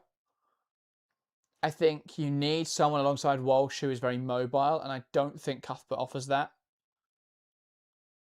I think Nusken's better in that role. And yes, the midfield hasn't done much to deal with the transitions, but for me, that's more on the back line. But yeah. I don't think the midfield's done much wrong today, to be fair. I think they've moved the ball quite nicely. I think, again, you're lacking a little bit of mobility in there, but it's not... Villa haven't been moving the ball through the midfield particularly. They've been knocking it wide and being direct into the channels and then looking to find cutbacks and looking to find balls into the box. That's where they're threatening. Look, all three of their goals, almost... the first two were almost identical, apart from where the delivery went, one to the front post, one to the back post. And the second goal was just mirrored on the other side. Didn't quite come together, but they reworked it well. And were able to find a shot. And they're bypassing the midfield because they know they don't have the quality to play in there and get the better of Walsh and Nusken and Kaptai. And actually, I think Chelsea going forward have done really well to play in those midfield spaces. There's some lovely combinations on the right-hand side. I think that relationship between Thompson and Carpenter is really strong. I think those two have played really well together in this game. They've created some opportunities there. Lots to like about Chelsea in attack. Lots not to like in defence. What I would say is I don't think much of it's structural.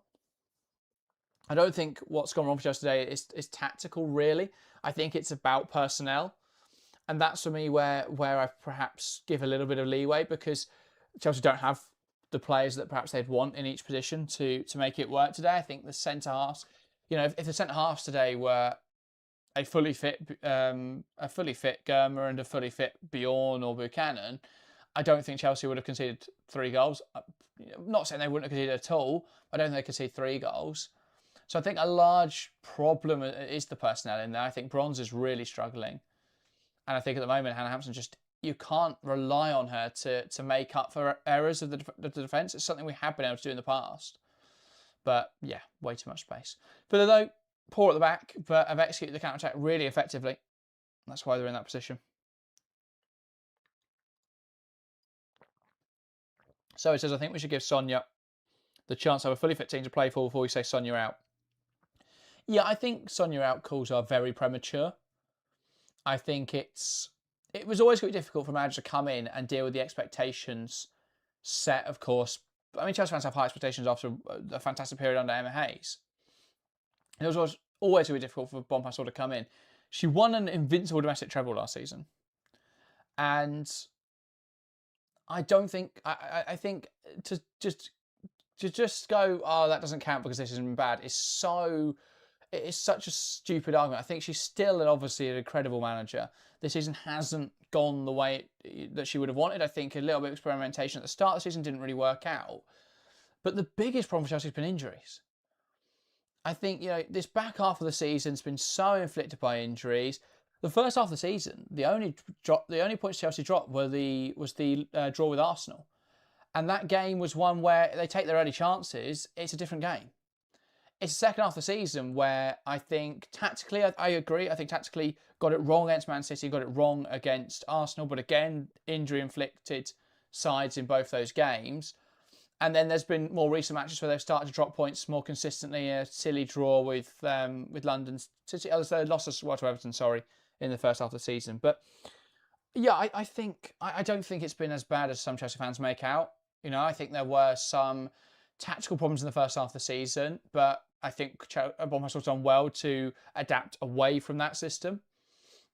And the tactical problems weren't that it wasn't functional, it was that it wasn't enjoyable to watch. That's what people's frustration was.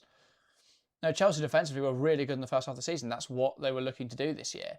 Hannah Hampton, despite Chelsea's woes, still has the most clean sheets in the league this season, despite as well the fact that she missed a number of games as well through injury. So, yeah, I think it's very premature to call for Sonia sacking.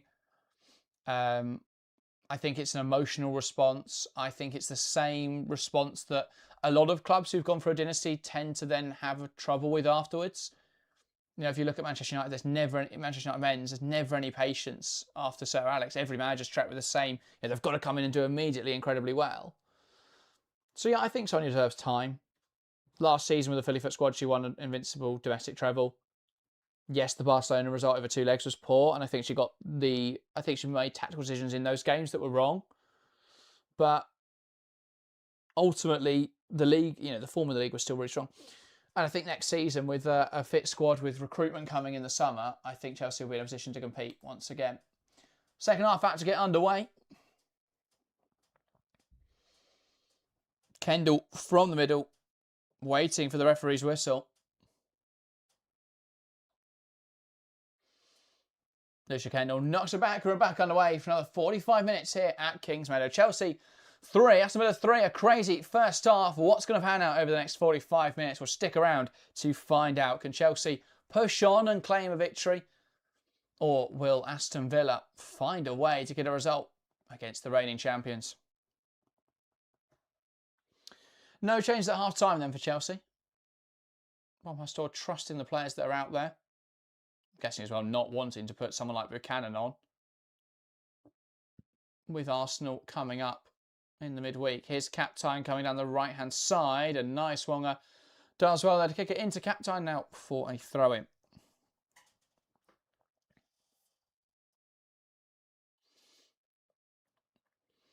Now Aston Villa playing from the far side. Hansen touches it down to Moritz. Tries to play it forwards and one back in there by Naomi Germer. And now Hampton. Here's Berman.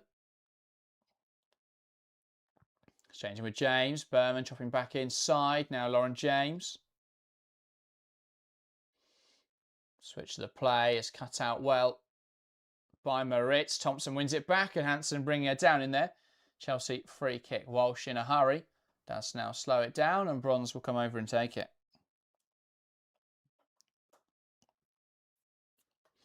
Here's Thompson. Coming forwards with possession. Puts it across the box. A bit of a mess made of it by Lynn Films. But it is dealt with and Grant launching that one away.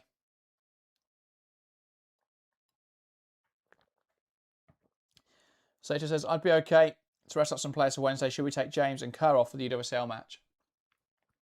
Yeah, I think if it was 3-1, I think we would have seen James come off at half-time. Or we would have seen a change at half-time to rest up. But with the nature of the game, Chelsea need to get back in front first. Because much as Wednesday's important and I desperately want to beat Arsenal, and I think that will be the sentiment amongst most Chelsea fans, is that it wouldn't matter what happens in the league if we win the Champions League, right? I think there has to be the sort of backup of, we need Champions League football or there is a desire to have Champions League football next season. Chelsea are going to go into a big rebuild this summer. It's going to be important that they can attract the best players in the world, and you need Champions League football for that. So yeah, I think it is still important. I was talking the other day because, I think a season without Champions League football for this squad that's had so many injuries would do it well. But yeah, Chelsea need a lot of recruitment this summer. I think it'll work out nicely for everyone, really. If Chelsea get Champions League and United don't, I think United would benefit from not playing in the Champions League. Their squad is nowhere near big enough. The question obviously would be, though, if they would get the same level of investment, but I think that's the only question. I think they do really well domestically if they didn't have Champions League football next year. I mean, look at City this season. I think there is, and of course City have been incredible, but a large part of that is look at the intensity they're able to play with, which none of the other big three sides are playing with. I mean, Arsenal are starting to now, and I think Arsenal have been very fortunate in a sense with injuries. I know they've had Williamson out, but they've only had about 3, I think, major injuries this season. Anything over a couple of weeks or months. That's a big difference to Chelsea and Manchester United. It's sort of the inverse of last season. Arsenal and City had lots of injuries last season. They finished 3rd and 4th. Chelsea and United stayed relatively injury-free, apart from obviously Sam Kerr for Chelsea. And a couple of knocks here and there. But, they finished in the top 2. This season, Chelsea and United have been hit massively with injuries, and those two sides are going to finish 3rd and 4th. And Arsenal and City have been fairly fortunate with injuries, barely having anyone out, and they finished 1st and 2nd. So yeah, it'll be interesting to see whether that trend continues. I think a summer without international football is really important. Ball in towards the back post, Sampson pushing it away, and that's out for another corner. I think we should see less injuries without there being an international tournament this summer, which may level it out. May benefit, Arsenal and City, who, perhaps won't feel the effects of Champions League as much as Chelsea and United have this year. On top of obviously loads of injuries, because they'll have a bit of a rest period. Ball in now, headed away by Bronze. Falls for Taylor, who lashes at it. Now Grant can't turn goalwards. Carpenter gets it clear. It's a mess of bodies and it falls to Grant. Now nice Wonga. Out to Vilms, opens up for the cross on the right foot. That's a great delivery, bounces through. And I've never felt so nervous with Hannah Hampton in goal. But flapping at that one, if it was on target, might have been a bit of danger around it. Yeah, usually a goalkeeper you can rely on, but absolutely flapping another one there. Just going wide of the mark.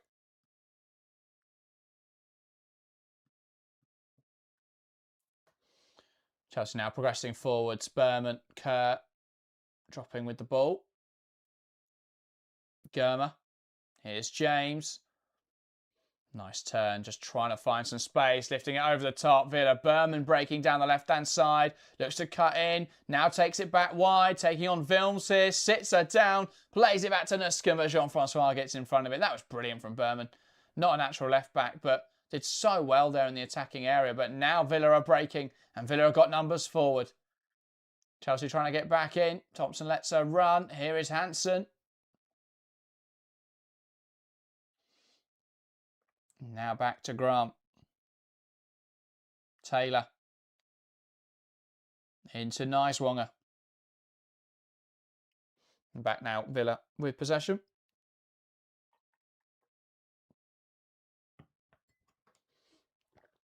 Films. Grant. Trying to play that around the corner. Way too much on that, though. Oliver Tossin says, I would like to see City performance in the Champions League. I know City is not good in European football. The reason why they're doing well this season is that they haven't played many games. It's definitely it's not the reason, but it is definitely it's definitely played into it, of course. And I think again, you can't. The problem with that conversation is that it's basically two ways. It's either that you go. People either say, "Oh, it's the sole reason," or "No, it's played no part." But actually, again, with most things, it's somewhere in the middle. It's played a role. It's not the sole reason. There's been lots of reasons. City have improved tactically. It's Glazer's first season, so it's been much more difficult for sides to figure out what they're going to do. James ball in, and Nuskin can't quite hold on to that one. Here's Germer, but yeah, I think the fact they've not had Champions League football's obviously had a huge impact. I think there's other things that have had a bit of an impact as well. I think fixture list always has an impact. It's obviously an undervalued one. Every team plays the same teams. I completely get that argument, but yeah, it has an impact. The when they've played teams, it's going to have an impact. But obviously, I mean, you can never predict that. Shot on target now from James from a wide area. Roebuck does well to claim it.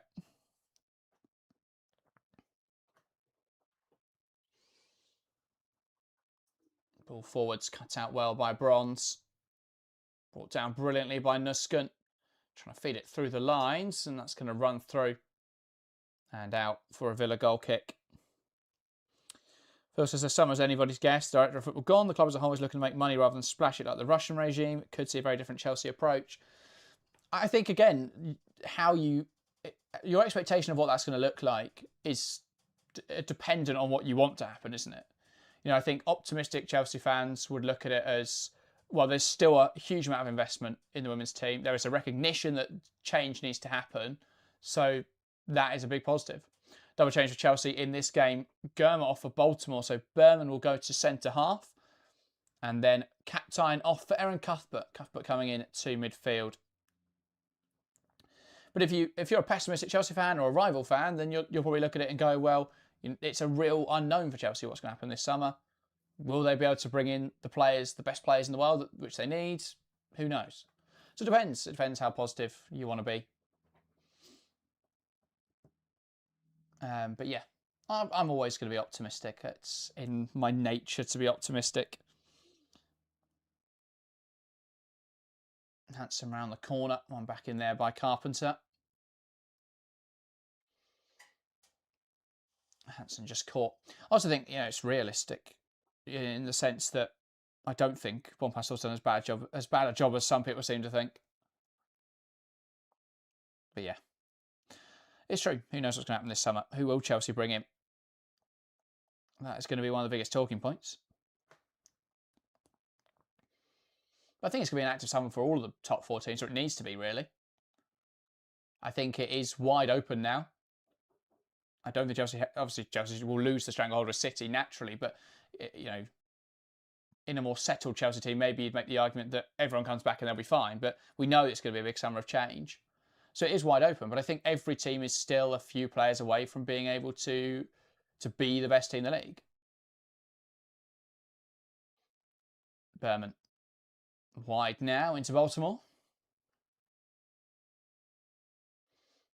James lifts it into the box, headed away well by Patton. Thompson out wide now with Baltimore. Baltimore trying to play inside. Nuskin tries to play it around the corner. Wilms knocks it out of play. And out for a Chelsea throw-in.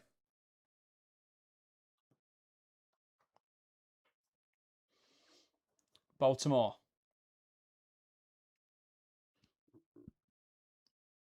Tries to knock it down the line. One back well. Poking it around the corner. Moore's Hansen. And now Chelsea with possession once again. Bronze. Knocking it wide to Thompson. Now James. Back to Walsh. Here's Baltimore. Tries to feed it through the lines. Kerr gets there. Roebuck brings her down. Penalty. But no, the flag goes up. Kerr, has she just lurked into an offside position there? Potentially so. Assistant referee. Adamant in that opinion. Let's have a look. And it's correct. Difficult one for Kerr to judge because that ball isn't really for her. But Roebuck massively getting away with one there. Came out rashly. Should have been a pen, but it is offside.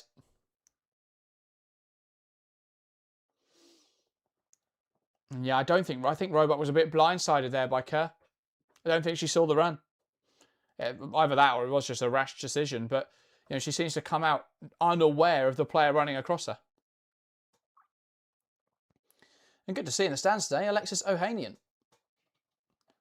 An investor in the Chelsea team, part of a pretty major group of investors from the US, who I believe invest in a multitude of sports teams. And he is there in the Kings Meadow crowd amongst the fans, which is very good to see. And Sky have put every camera in the stadium on him.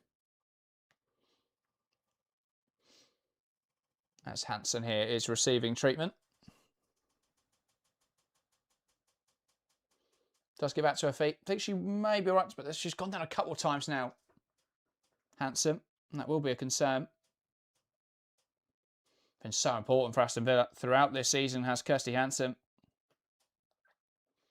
2 goals again today. The catalyst really in Villa restoring parity, but yeah, may have to come off it.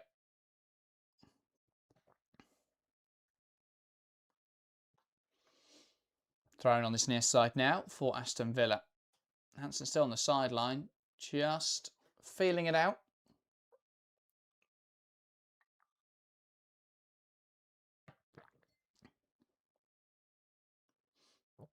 James now Cuthbert. Chew jostling away, and here's Berman.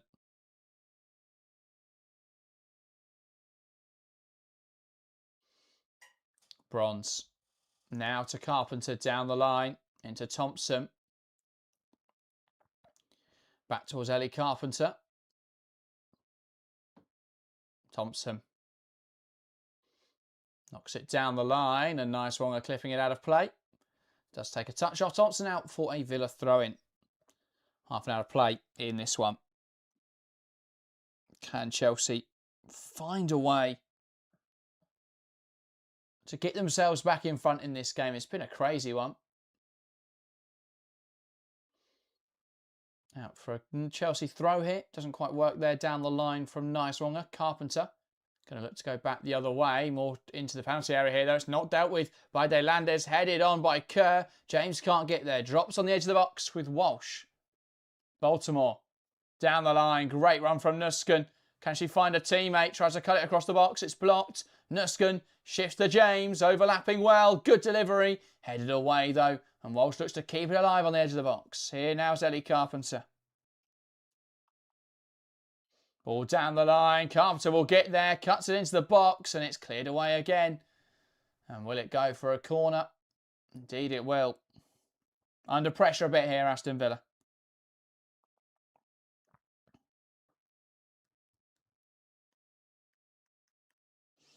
Zato says Alex Ohanian, a.k.a. Serena Williams' husband. Yes, that's what he's famous for.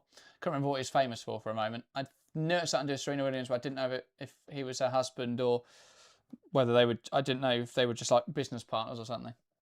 Couldn't remember. Corner now. James lifts it in there. Headed towards goal. Bronze's effort, though, is blocked. And cleared for a Chelsea throw-in. James taking it quickly. Changing with Thompson a couple times. James now lifts it into the area. Will anyone get there? Well, it's only Patton who meets it in the air. Despite the best efforts of Sioka Nusken. And Berman heading down to Thompson goes down the line to James. He drops in with the ball and gets caught out in there. James, it's one back, just trying too much in there. Kendall looking for Grant. Vilms. Here's Grant looking for Kendall.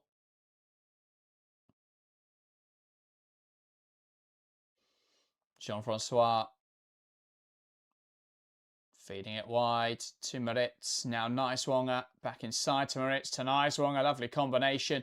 Too much on that though from Moritz. Nicewonger won't get there down the line. Nigel says there's some Atletico fan trolling in the West Ham London City chat saying how Atletico would win the WSL by December. I find that funny. I think Atletico wouldn't even be in the top half of the WSL. Nusken. Kerr.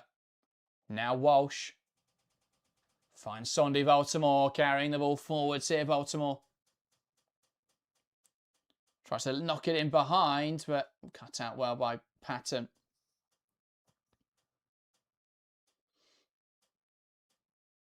Hansen.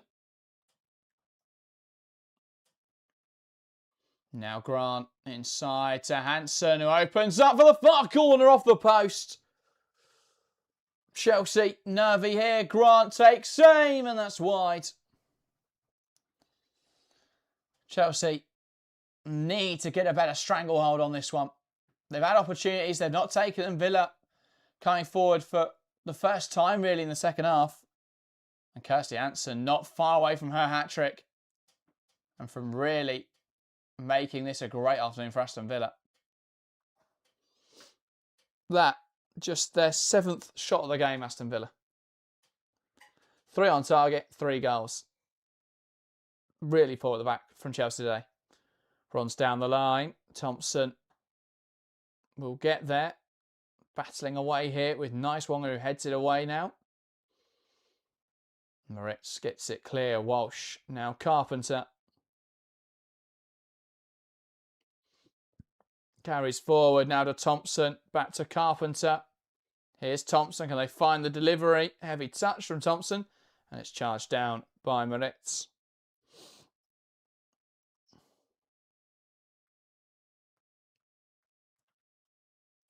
And now Carpenter in this second half. Chelsea just haven't got enough shots away. Lots of territorial dominance. Just haven't been able to really threaten Roebuck. First off, peppered them with shots.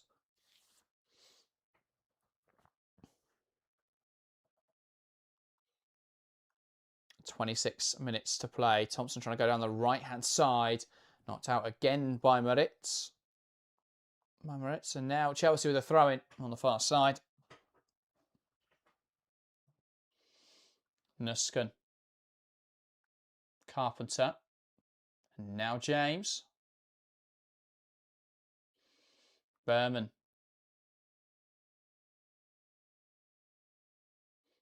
Carrying the ball forwards.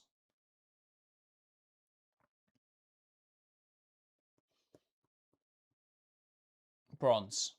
James. Carpenter. James knocking it down the line, looking for Carpenter again. Lifts it in towards the back post. It's headed away, and Kerr was lying in wait.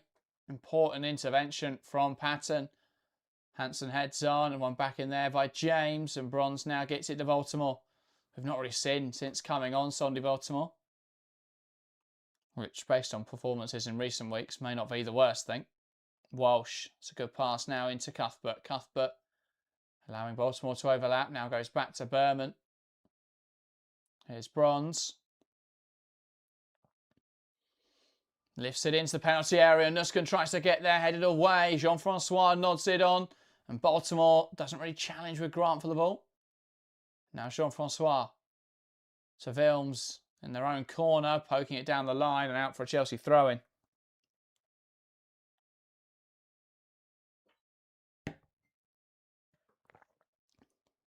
Berman. Bronze to Berman. Here's James.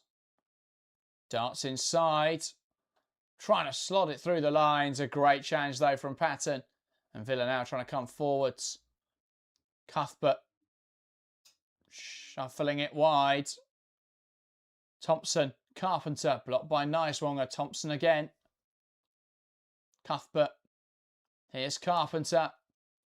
Ball in at the near post. And it's not dealt with. Kerr gets there, but running it out of play in the box. Just can't turn it goalwards. And a big goal in the game between West Ham and London City Lionesses. It's West Ham 1, London City 1. Una Siren and Nigel's description in the live chat says it's an incredible goal. A volley from the outside of the box. Next year is 0.03, so it does sound like a good one on the bottom of description. Wow, West Ham drawing level and how important that could be in their desire to stay up this season. Aston Villa now making another change. Miri Taylor making way. And Maher Jakarta, winner of the Asian Cup with Japan recently, onto the field.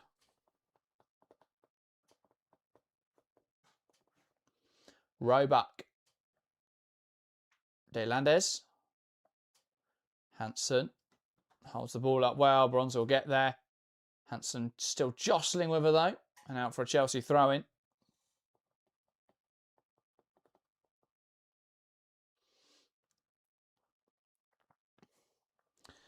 For says Walsh needs to be the player to take the tempo at Chelsea. That isn't always going to be. That is always going to be LJ. So she's reduced her role. That doesn't really suit her.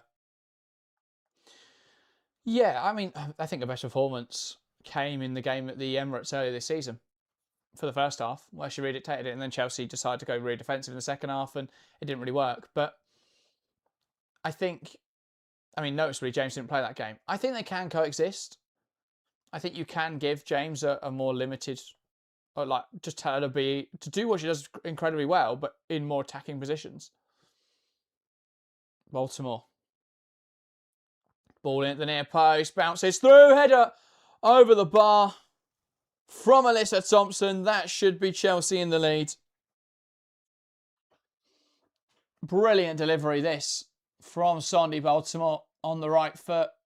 On the left foot, sorry, cuts it back onto the left foot. Kerr leaves it. Thompson has to score. Absolutely has to score. Point blank range and somehow heads it over. She's got down to head it and heads it up and over. That's a perfect height to head it down. I don't know how she's missed that chance so spectacularly. And if she heads it down and straight to the goalkeeper, fair enough. But she's headed it up. Ball in behind, looking for Thompson, who's going to get there. Tries to round the keeper. Roebuck does well. Nicewonger was caught out, and I think there may have been a call for a foul there anyway, but it's not been given. Thompson here just looked to make the run off the shoulder of Nicewonger. And yeah, I think just tripping Nicewonger somewhat wasn't given as a foul. Falls now for Walsh in the area. One back by Hijikata. And now Vilms. Launching into the channel. Looking for Grant, but it will be Baltimore that gets there.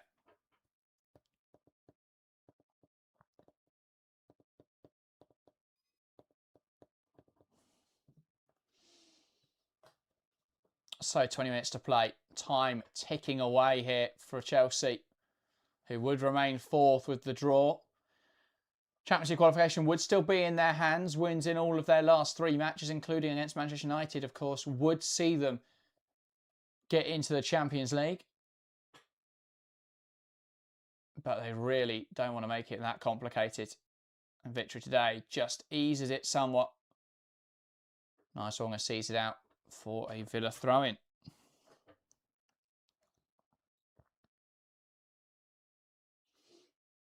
But yeah. Frustrating one for Chelsea really today. Just hit on the counter-attack devastatingly by Aston Villa. And haven't taken all their chances. But ultimately, 3 goals really should have been enough.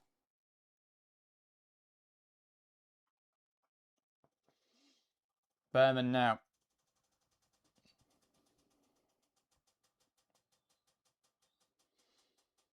Baltimore. Nusken to Baltimore. Back to Nusken. Around the corner into James. James needing an option. Back inside to Walsh. Now to James. Space that she can carry into. Knocks it wide. Nusken's pulled into this position to offer an option. James again now. Just trying to draw space in the penalty area, I think. Nusken. Now James. Switching the focus to the right-hand side. Bronze. Cuthbert bouncing back to Lucy Bronze. Carpenter. Cuthbert round the corner. Looking for Thompson in behind. Who's going to get there. Patton comes across. Oh, De Landes, sorry. Fantastic defending there from Ocean De Landes. Because nice one was beaten.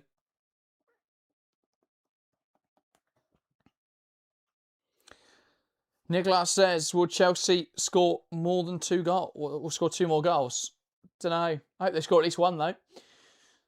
Change coming now. Alyssa Thompson making way and Niamh Charles returning to the side. Her first start since the 9-1 win over Liverpool in December in the Subway Women's League Cup. I don't think this is going to be as comprehensive a victory, but could she play a role in turning this one around? It will push Baltimore higher as Charles comes in at left back. And James goes to the right wing then. Carpenter. Cuthbert. Carpenter. Bronze. And across into Hannah Hampton. And now Villa Berman. Berman knocking it wide. Here's Charles to Baltimore. To Charles. Cuthbert turns and can't quite find Walsh as it's cleared by Kendall. Berman will pick up this loose ball. Chelsea need to get it moving. Not enough time. Well, not much time. Ball down the line. Here's Charles. Back to Baltimore. Puts the ball in there. Not a bad delivery. Cleared away well though. Headed away. Moritz knocking it down the line. That's all Villa need to do now.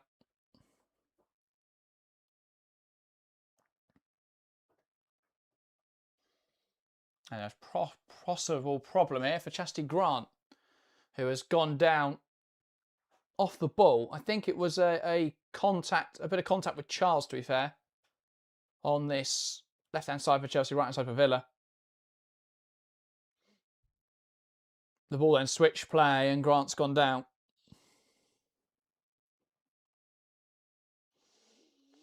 Chelsea, though, have had all the opportunities towards the end of this game. 15 minutes to play. Can they make one count?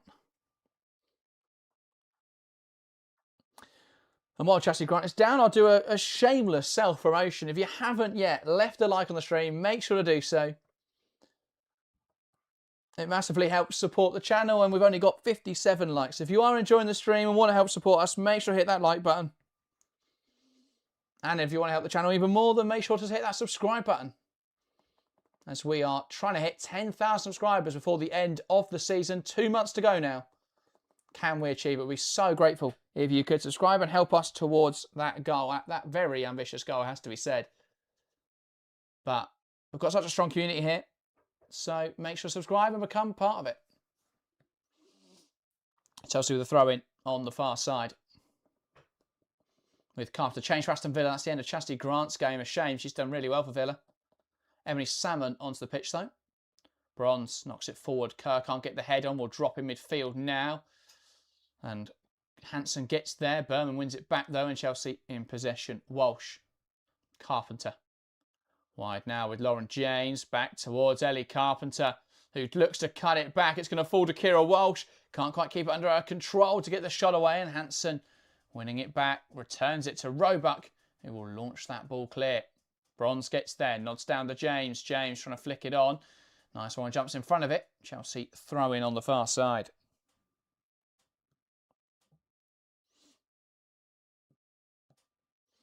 And another problem here, and it's Roebuck down injured, and I have a feeling this one may not be entirely true or honest. This will give both sides a chance for a tactical break. What can Chelsea muster up, think of in this last 15 minutes.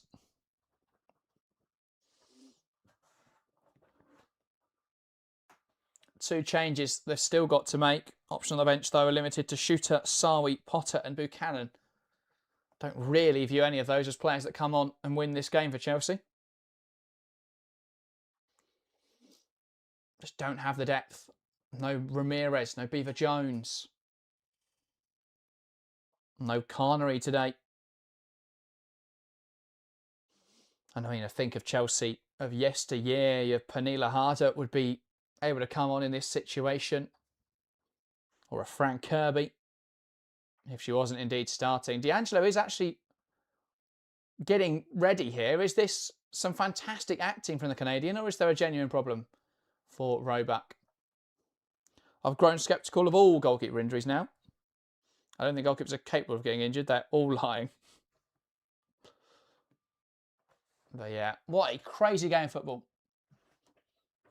I wish I was a neutral to thoroughly enjoy what has been a crazy game, but 13 minutes to play. Chelsea need a goal. Zayto asked what happened to Beaver Jones. Did she get injured? Yes. Did her ankle, I think, against London City last weekend.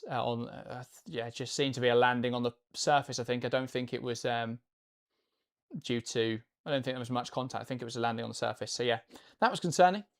Change here for Villa. It is a genuine injury for Ellie Roebuck. So she will make way. And Sabrina D'Angelo coming on then. This is a chance. This is a real chance for Chelsea. They've got to put D'Angelo under immediate pressure. Change of goalkeeper is really hard to adjust to for any side. Particularly these two goalkeepers who've been chopping and changing consistently, and neither of them look to have the confidence. Roebuck's done well in the first 78 minutes. Not much she could have done about the goals. Some big saves. Shame she has to come off injured now, but Chelsea have to utilise this and put Sabrina D'Angelo under pressure.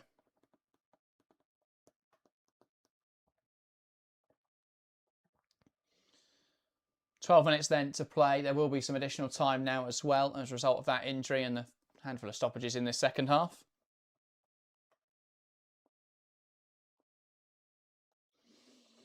Also, did Chelsea ever say why they allowed so many players to leave without bringing anybody in? Is it why the director of football ended up leaving early or leaving? I don't think any of the departures were a problem. I think with the benefit of hindsight, they wouldn't have loaned Hermano out. But equally, that hasn't really been the problem position for Chelsea. I don't think losing Jean-Francois, a fifth choice in midfield, has been a massive issue. Nakara wasn't playing, and when she did play, she wasn't playing well. And very similar. So, yeah, they may have helped to ease the injury crisis, but I don't think that was the problem. They didn't want to buy anyone in because I'm guessing it's the January transfer window. They don't want to. It's not the ideal market really, when there's no standout option, I guess, from the UWCL. Charles breaking down the left-hand side, lifts it in there, and it's headed wildly by Villa. Kept alive by Nusken. Baltimore to Kerr. Fires it off wildly away from goal. James picked it up on the loose ball. Can she make something happen? Lifts it back in there. Not a bad delivery. Kerr's header's blocked. Headed away now. Walsh trying to keep it alive. Cuthbert nods on. Patton gets it clear. And Ejikata knocking it round the corner. Chelsea knocking on the door now.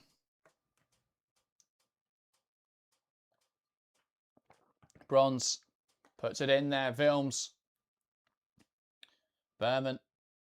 Now Nusken.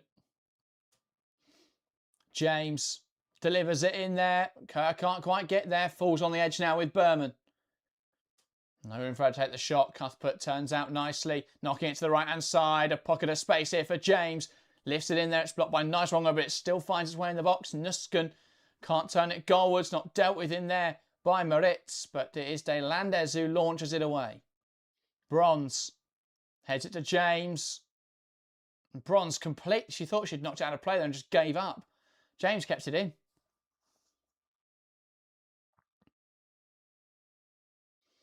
Berman.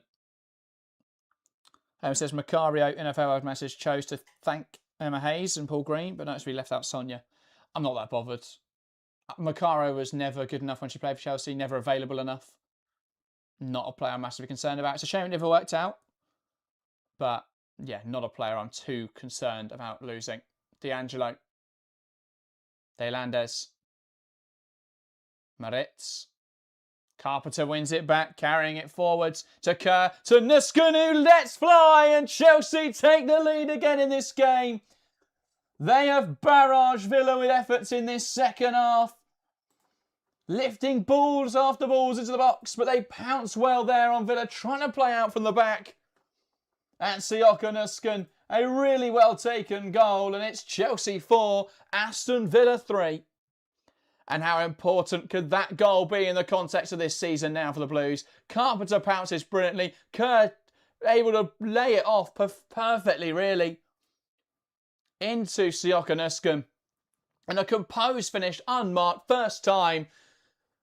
A cross goal, brilliant from Nusken, brilliant from Chelsea. It's Chelsea 4, Aston Villa 3. A crazy game.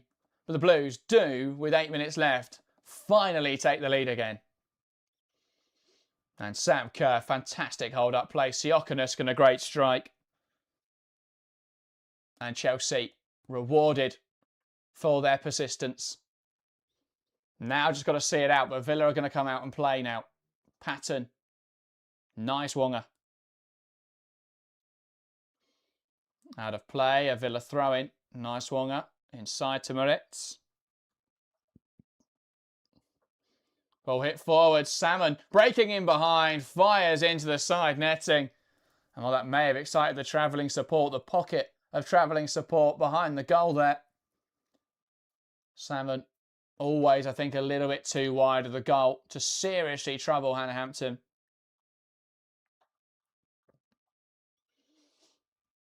And Chelsea now will play out from the back once again. Hampton lifting it forwards. Beautiful pass into Baltimore. Plays it back to Charles. And now Berman. And so Chelsea move back to second in the live table. Opening up a gap to Manchester United, which is the crucial thing. Not too worried about Arsenal at this stage now. Second and third. The only difference there is one round of Champions League qualifiers. Champions League qualifiers that Chelsea haven't played in for 7 years now. Charles back to Berman.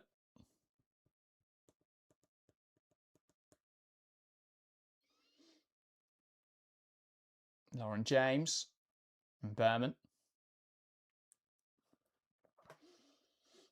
What I will say is I don't think second should have to qualify for the Champions League in the UWCL. I actually don't know if it does in the new format. Bronze coming forwards. Forced back. It's dependent on coefficient, isn't it? But here's Charles. I think the league coefficient now gives 2 automatics because of the amount of teams in the league, in the Champions League now. Charles to Baltimore. Can she create a finishing opportunity, a shooting opportunity? Gives it back to Nusken.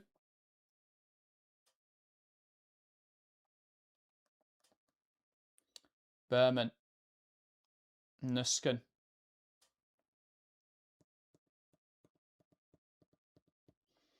James across to Bronze. And now Carpenter. Back to Bronze. And here's Berman.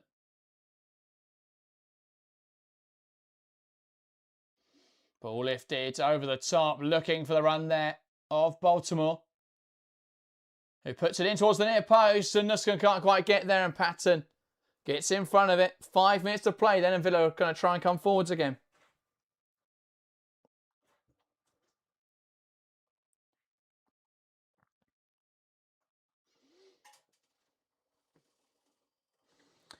Zato says Maccaro played really well when she was healthy. If you remember, she played a huge part in the Arsenal game when we drew 1-0.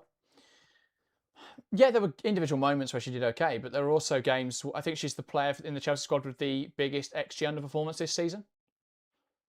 But to be fair, I haven't checked those stats recently, so that might have changed by now. But definitely earlier this season she was. So many opportunities missed. So yeah, I'm not too worried.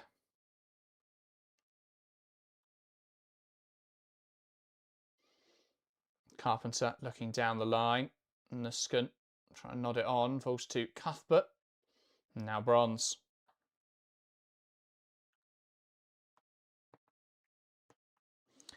Alex says Hutton was the obvious Welsh successor. I don't think Chelsea need a Welsh successor. I think Chelsea need a Cuthbert successor. Oh, I think Chelsea need to figure out what they're going to do with their midfield next season. Because, I think especially with Kerr and Bright rumoured to leave, she's the only one of T4 left. I wouldn't be surprised if she did one season as the captain and then looked to move. Or even if she left this summer. But I think Chelsea would want to keep her for the leadership. And I think she'd want to stay and captain the side for a year. But yeah, no, I wouldn't be surprised if Cuthbert did leave Chelsea in the next few seasons. I don't think it's the biggest loss. I love Evan Cuthbert, but I don't think she works very well with Walsh or works very well for what Bon Pastor wants in the midfield.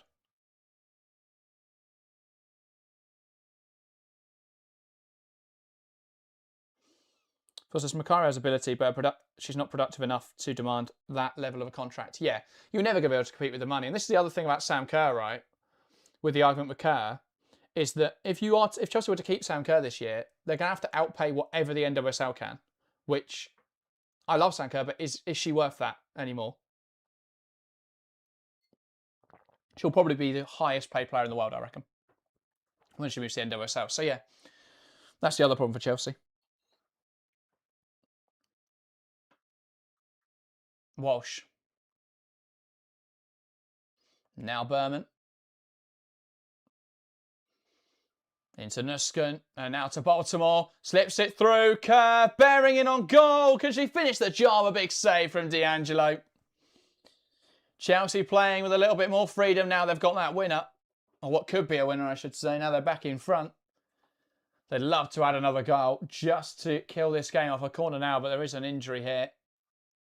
I think it was De Landes who slid in for the challenge and just got caught up with Kerr in the aftermath. And that really would have sealed the game for Chelsea if Kerr had finished that opportunity off.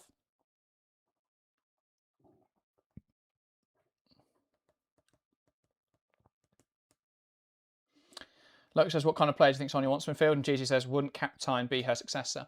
Captain, I really like her in that sort of attack midfield role, but we have seen her in more of a deeper position recently. So potentially, I think Chelsea need a good carrier in there.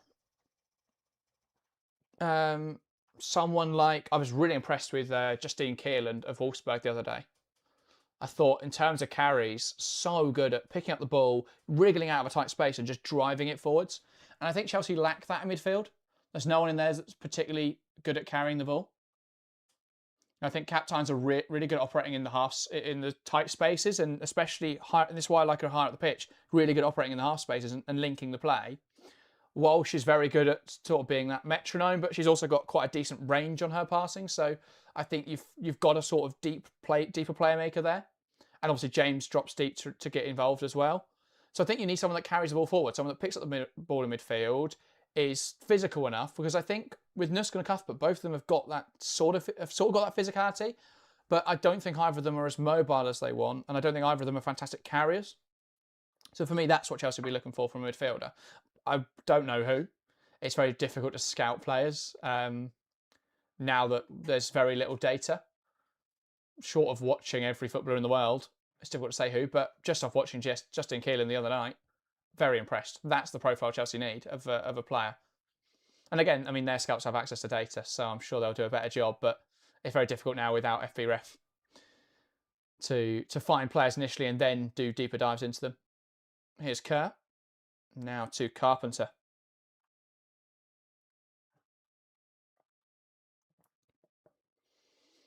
Bronze. And Dinka says, Caicedo from Real Madrid would be fantastic. Not midfield, but yeah. 8 minutes of additional time in this game. I'd love Linda Caicedo. I think I've said that about 80 times on this channel. Absolutely adore Linda Caicedo. I think she's a fantastic footballer. And yeah, it would be a great sign for Chelsea. Ultimately, though, I don't think she'll move this summer. Chelsea do need a left winger, though. It's quite clear that Chelsea needed a right winger. They're now playing Thompson there because there's no right wingers available right now. Like, if you look at right wingers, they don't exist. There's none. Like, unless you're going to get Caroline Graham-Hansen, but I don't think that is what Chelsea need or want. Yeah, I think there's so few right wingers, whereas left wingers, there's loads of options. For me, you've got to just throw all your money at Clara Buell because she's one of the best players in the world, and that would be a fantastic signing. If not, someone like I mean, Chelsea need to bring in a world-class signing, I think, this summer because of how difficult this season has been. You've got to pick up the fans. If you sign a Buell, a Dumornay, a Banda, someone in that bracket, I think it gets the fan base back up for it. You know, just like the Thompson signing in the summer, I think that was fantastic. I think she's come in and done brilliantly. I think you need players of that calibre.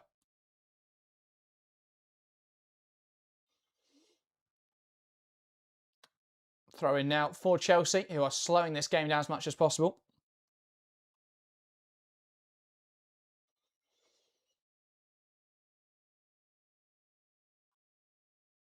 As I says, Eula Brand. If she wasn't already at Lyonnaise, yeah. I mean, I don't think she'd want to leave, but if she did, worth a consideration. Cuthbert breaking down the left-hand side, just looking to hold this ball in the corner now. Daylander's trying to be physical with her. Baltimore comes and supports. And Chelsea doing their best here to keep the ball in the corner out now for a corner. Chelsea just going to run down the clock for the last 6 minutes here.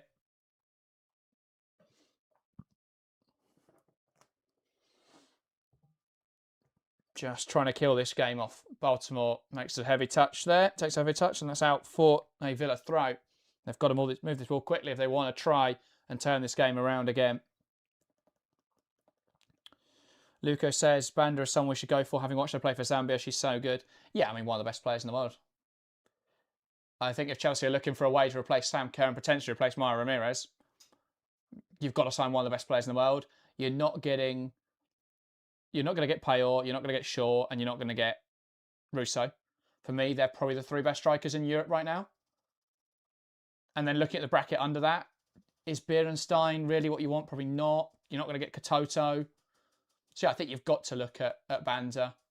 If Wilson was fully fit and firing, then I'd probably say go for Sophia Wilson. But has just come back from pregnancy. I think she'll want to stay in the US at least till after the next World Cup. So not really an option right now.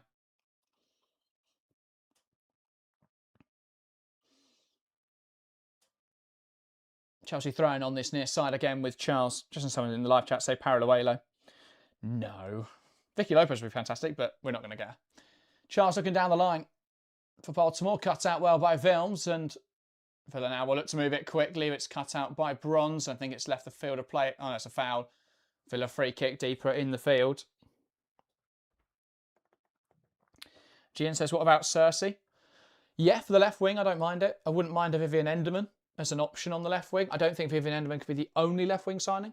Though, I guess if you can also play James there and Baltimore, then yeah. I wouldn't mind a Cersei, I wouldn't mind an Enderman. I don't think they are a Thompson level signing, a world-class level signing, but they definitely would be great improvements. Films can't quite keep that on the field of play, and that's out now for a Chelsea throw-in.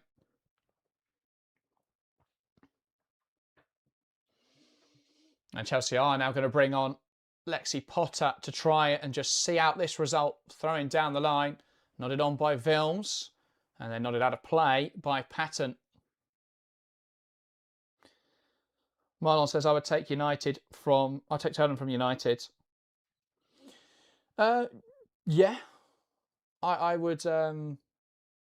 absolutely, I was speaking this the other day, if she was available, would Chelsea look at her? I don't think it'd be the worst idea. Because I was looking at WSL sort of proven strikers, and Shakira Martinez, not really consistent enough. Hansen, I don't think is what Chelsea need. As decent as she's been. Ueki, fantastic at the Asian Cup. Hasn't ever really done that in the WSL consistently, though. Olsen, is she going to leave Liverpool after one season? Probably not. But maybe one in a couple of years. Plus, Cersei is a 9. I've known she's played at 9 recently. I saw someone the other day saying she can also play left wing, attack midfield, right wing. She's a very versatile player, based on what I've heard. I've not watched enough of her, I will admit. But from what I have seen, does look very exciting. Jane's making way then, and is taking her time about making way. And a round of applause there. Standing ovation behind the goal.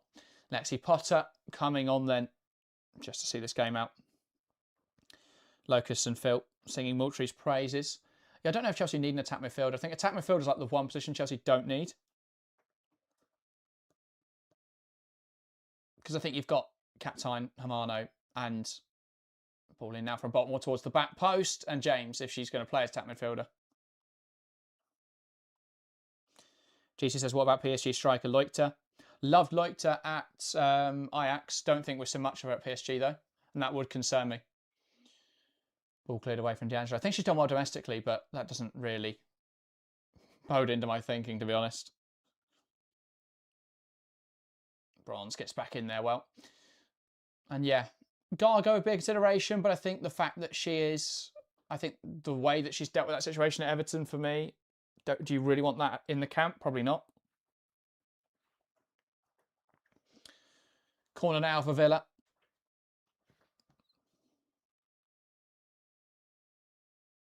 D'Angelo up for it.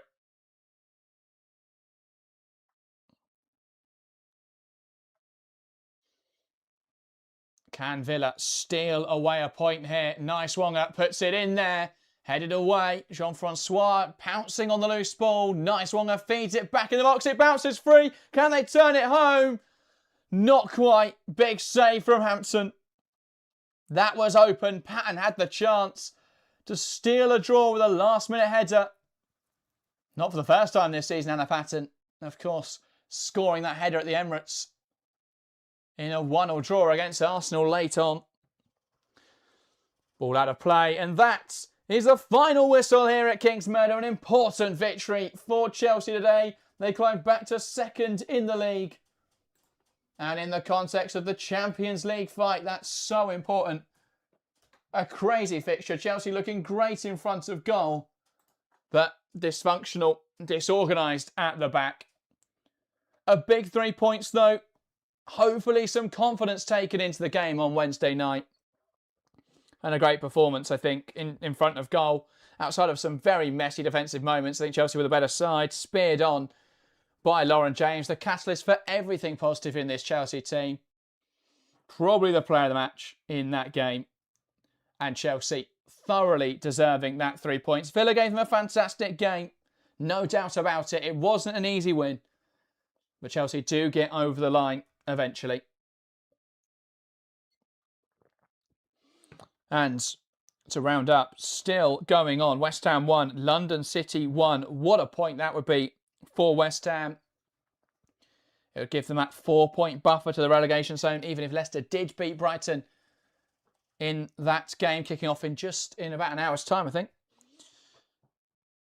Even if they do, West Ham would stay in 11th. So an important point there as well if they can hold on. But a big 3 points for Chelsea. A great weekend of WSL action.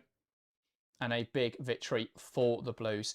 We'll be back tomorrow evening with our weekend roundup. We'll be talking about all the WSL games over the last few days. We'll be looking ahead a little bit towards those Champions League fixtures. So look out for that show tomorrow. We'll also be back with a video on Tuesday or Wednesday this week. I think it's going to end up being Wednesday now, where I'll be analysing the Manchester derby. What went so wrong for United in that game? Why City are so incredible this season. So look out for that as well on Wednesday. Apart from that, no Champions League on Wednesday night. We won't be doing the second leg of Chelsea-Arsenal. Apologies, but we will be at the game. If you're a Chelsea fan going to the game, we'll be in the Matthew Harding. So if you see us there, feel free to say hi. So apart from that, on the Thursday, we'll be live for those second legs. OL Leones taking on Wolfsburg and Barcelona facing Real Madrid. Could Real Madrid turn it around? Probably not. But that Leones Wolfsburg game will be great. So join us there on Thursday. Thanks everyone that's tuned in. Thank you so much for your kind comments as well in the live chat. GN, Ahmed, thank you for the praise. Yeah, I'm glad you enjoy the show we make. We'll be back with loads over the next few weeks. FA Cup coming up next weekend as well, so lots to look out for.